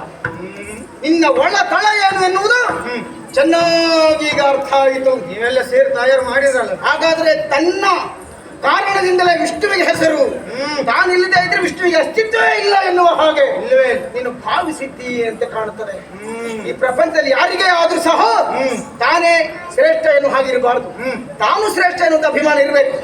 ಆದ್ರೆ ತನಗಿಂತ ಮಿಗಿಲಾದಂತಹ ಶ್ರೇಷ್ಠರು ಪ್ರಪಂಚದಲ್ಲಿ ಯಾರು ಇಲ್ಲವೇ ಇಲ್ಲ. ತನ್ನಿಂದಲೇ ಎಲ್ಲ ಎನ್ನುವಂತಹ ಅಹಂಕಾರದ ಅಗ್ರಿಯನ್ನು ಯಾವ ಕಾಲಕ್ಕೂ ಅಡರಕೂಡದು. ನನ್ನಿಂದಲೇ ಎಲ್ಲ ಅಂತ ನಾ ಯಾಕೆ ಹೇಳಿದೆ ಗೊತ್ತುಂಟಾ? ಅದು ಸತ್ಯಾದ ಕಾರಣಕ್ಕಾಗಿ ಹೇಳಿದ್ದೇನೆ. ಆದ್ರೆ ಪರಮ ಸತ್ಯ ನಿನಗೆ ಅರ್ಥ ಆಗಲಿಲ್ಲ. ಏನ? ಮೊಮ್ಮಗನೊಬ್ಬನು ಅಜ್ಜನ ಹೆಗಲನ್ನೇರಿಕೊಂಡ ಮಾತ್ರಕ್ಕೆ ಅಜ್ಜನಿಗಿಂತ ಎತ್ತರವಾಗಿ ಕಾಣಬಹುದೇ ಹೊರತು ಅಜ್ಜನಷ್ಟು ಪ್ರಾಜ್ಞನಾಗುವುದಕ್ಕೆ ಸಾಧ್ಯ ಇಲ್ಲವೇ ಇಲ್ಲ. ತಂದೆ ತಾಯಿಗಳು ಎಷ್ಟೇ ಸಣ್ಣವರಾದ್ರೂ ಮಕ್ಕಳಿಗಿಂತ ಸಣ್ಣವರಾಗುವುದಿಲ್ಲ. ಮಕ್ಕಳು ಎಷ್ಟೇ ದೊಡ್ಡವರಾದ್ರೂ ತಂದೆ ತಾಯಿಗಳಿಂದ ದೊಡ್ಡವರಾಗುವುದಕ್ಕೆ ಸಾಧ್ಯ ಆಗುವುದೇ ಇಲ್ಲ. ಈ ಪ್ರಪಂಚದಲ್ಲಿ ಹಣ್ಣು ತುಂಬಿದ ಗಿಡವು ಹೇಗೆ ನೆಲಕ್ಕೆ ಬಾಗಿರುತ್ತದೋ ಹಾಗೆ ಯೋಗ್ಯತೆಯನ್ನು ಹೊಂದಿದವ ಯಾವತ್ತೂ ನೆಲಕ್ಕೆ ಬಾಗಿರಬೇಕಾಗುತ್ತದೆ. ವಿದ್ಯೆಗೆ ವಿನಯವೇ ಭೂಷಣ ಆಗುತ್ತದೆ. ಆದರೆ ನಿನಗೆ ಅರ್ಹತೆ ಉಂಟು, ಆದ್ರೆ ವಿನಯ ಎನ್ನುವುದು ಲವಲೇಶವು ಈ ಹೊತ್ತಿಗೆ ನಾನು ಕಾಣುತ್ತಾ ಇಲ್ಲ. ಅವಶ್ಯಕತೆ ಇಲ್ಲ. ನೀನಿರುವ ಕಾರಣದಿಂದ ನಾನೇ ನಿನಗೆ ಪರಮ ಸತ್ಯ ಅರ್ಥ ಆಗ್ಲಿಲ್ಲ. ಯಾಕೆ ಗೊತ್ತಾ? ಯಾಕೆ? ಮತ್ಸ್ಯನಿಗಾಗಿ ರೆಕ್ಕೆ ಇರುವುದೇ ಹೊರತು ರೆಕ್ಕೆಯಿಂದಲೇ ಮತ್ಸ್ಯ ಅಲ್ಲ. ಕೂರ್ಮನಿಂದಾಗಿಯೇ ಚಿಪ್ಪು ಹೊರತು ಚಿಪ್ಪು ಇರುವ ಕಾರಣದಿಂದಲೇ ಕೂರ್ಮನಲ್ಲ ಅಲ್ವೇ ಅಲ್ಲ. ವರಹನಿಗಾಗಿ ಕೋರೆದಾಡೆ ಇರುವುದೇ ಹೊರತು ಕೋರೆದಾಡೆಯಿಂದಲೇ ವರಹನಲ್ಲ. ನೃಸಿಂಹನಿಗಾಗಿ ನಖ ಇರುವುದೇ ಹೊರತು ನಖದಿಂದಲೇ ನೃಸಿಂಹ ಇರುವುದಲ್ವೇ ಅಲ್ಲ. ವಾಮನನಿಗೆ ಪಾದ ಇರುವುದೇ ಹೊರತು ಪಾದದಿಂದಲೇ ವಾಮನ ಇರುವುದಕ್ಕೆ ಸಾಧ್ಯ ಇಲ್ಲವೇ ಇಲ್ಲ. ನೋಡು, ದನಕ್ಕಾಗಿ ಹುಲ್ಲಿರುವುದೇ ಹೊರತು ಹುಲ್ಲಿಗಾಗಿ ದನ ಇರುವುದಲ್ಲ. ತಂದೆಯಿಂದಲೇ ಮಗ ಹುಟ್ಟಬೇಕು ಬಿಟ್ಟರೆ ಮಗನಿಂದಲೇ ಅಪ್ಪ ಹುಟ್ಟುವುದಲ್ಲ. ಮನೆಗೆ ಬಾಗಿಲುಗಳು ಬೇಕು, ಆದ್ರೆ ಬಾಗಿಲುಗಳೇ ಮನೆ ಅಲ್ಲ. ಅನ್ನಕ್ಕೆ ಊಟಕ್ಕೆ ಉಪ್ಪಿನಕಾಯಿ ಬೇಕು, ಆದ್ರೆ ಉಪ್ಪಿನಕಾಯಿಯ ಊಟ ಆಗುವುದಕ್ಕೆ ಸಾಧ್ಯ ಇಲ್ಲ. ಇದನ್ನೆಲ್ಲ ನೀ ಇಲ್ಲಿ ಹೇಳುವುದಲ್ಲ, ಭಾಗವತೋತ್ತಮರಲ್ಲಿ ಹೇಳು. ಕೀರ್ತನೆ ಇಲ್ಲ, ಅವ್ರಿಗೆ ಹೇಳ್ಬೇಕಾದ ಅಗತ್ಯ ಇಲ್ಲ. ಯಾಕಂದ್ರೆ ಅವರಿಗೆಲ್ಲ ಸತ್ಯ ವಿಷಯ ಗೊತ್ತುಂಟು. ಆದ್ರೆ ನಿನಗೆ ಹಾಗಲ್ಲ. ಯಾವತ್ತು ಕಬ್ಬಿನಿಂದಲೇ ಬೆಲ್ಲ ಆಗಬೇಕು ಬಿಟ್ಟರೆ ಬೆಲ್ಲದಿಂದ ಕಬ್ಬಾಗುವುದಕ್ಕೆ ಸಾಧ್ಯ ಇಲ್ಲ.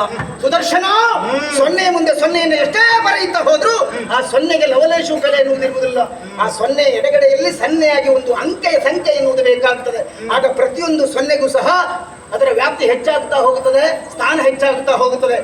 ನಿನಗೆ ಸನ್ನೆಯೋಪಾದಿಯಲ್ಲಿ ಸಂಖ್ಯೆ ರೀತಿಯಲ್ಲಿ ಇದ್ದವ ನಾನಿದ್ದೇನೆ. ನನ್ನನ್ನ ಮರೆತು ವ್ಯವಹರಿಸ್ತೀಯ ಅಂತ ಆದ್ರೆ ನಿನಗೆ ವಿನಾಶ ಕಾಲ ಅಂತಲೇ ಅರ್ಥ. ಆದಿ ಅಂತ್ಯ ಇಲ್ಲದೆ ಇದ್ದಂತಹ ಅನಂತರ ಅರ್ಥ ಮಾಡಿಕೊಳ್ಳದೆ ಅರ್ಥ ಮಾಡುವುದಕ್ಕೆ ಹೊರಡ್ತಿ ಅಂತ ಆದ್ರೆ ನಿನಗೆ ಅಧಪತ್ರದ ಹಾದಿ ಕಟ್ಟಿಟ್ಟ ಬುದ್ಧಿಯೇ ಹೌದು. ಆದ್ದರಿಂದ ಸತ್ವಗುಣೋಪೇತವಾದಂತಹ ಈ ಲೋಕದಲ್ಲಿ ರಾಜಸ ಗುಣದಿಂದಲೇ ಬೆರೆಯುತ್ತಾ ಇದ್ದಂತಹ ನಿನಗೆ ನಾನು ಕೊಡುವಂತಹ ಶಾಪ ಏನು ಗೊತ್ತೋ? ನೀನು ಭೂಲೋಕದಲ್ಲಿ ಒಬ್ಬ ರಾಜಸ ಗುಣವನ್ನು ಹೊಂದಿರುತ್ತಾ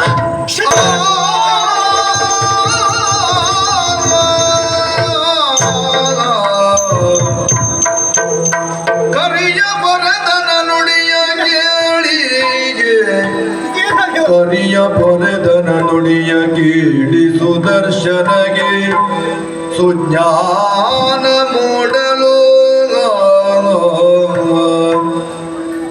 ಕರವ ಜೋಡಿಸಿ ಚರಣ ಗೆರಗುತ್ತಾಗ ಚರಣ ಗೆರಗುತ್ತ ಮುದ್ದಿಸಿದನು ದೇವ.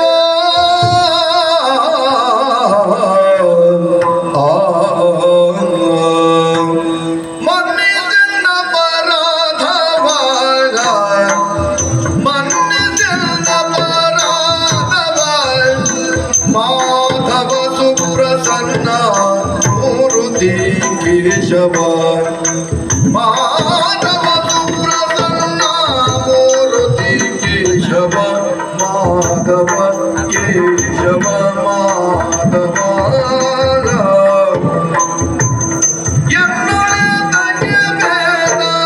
ನಿನ್ನೊಳಿಲ್ಲವೂ ವಾದಾಗ ನಿನ್ನೊಳಿಲ್ಲವೂ ವಾದಾಗ ಮುಂದ ನಂಬಿದೆ ಪಾದ ಇನ್ನಂತೂ ಮೋದ ಮುಂದ ನಂಬಿದೆ ಪಾದ ಇನ್ನಂತೂ ಮೋದ ಮನ್ನಿದ ಪರಾಧವ ಮಾಧವ ಸುಪ್ರಸನ್ನ ಮೂರುತಿ ಕೇಶವ ಮಾಧವ ಸುಪ್ರಸನ್ನ ಮೂರುತಿ ಕೇಶವ ಮಾಧವ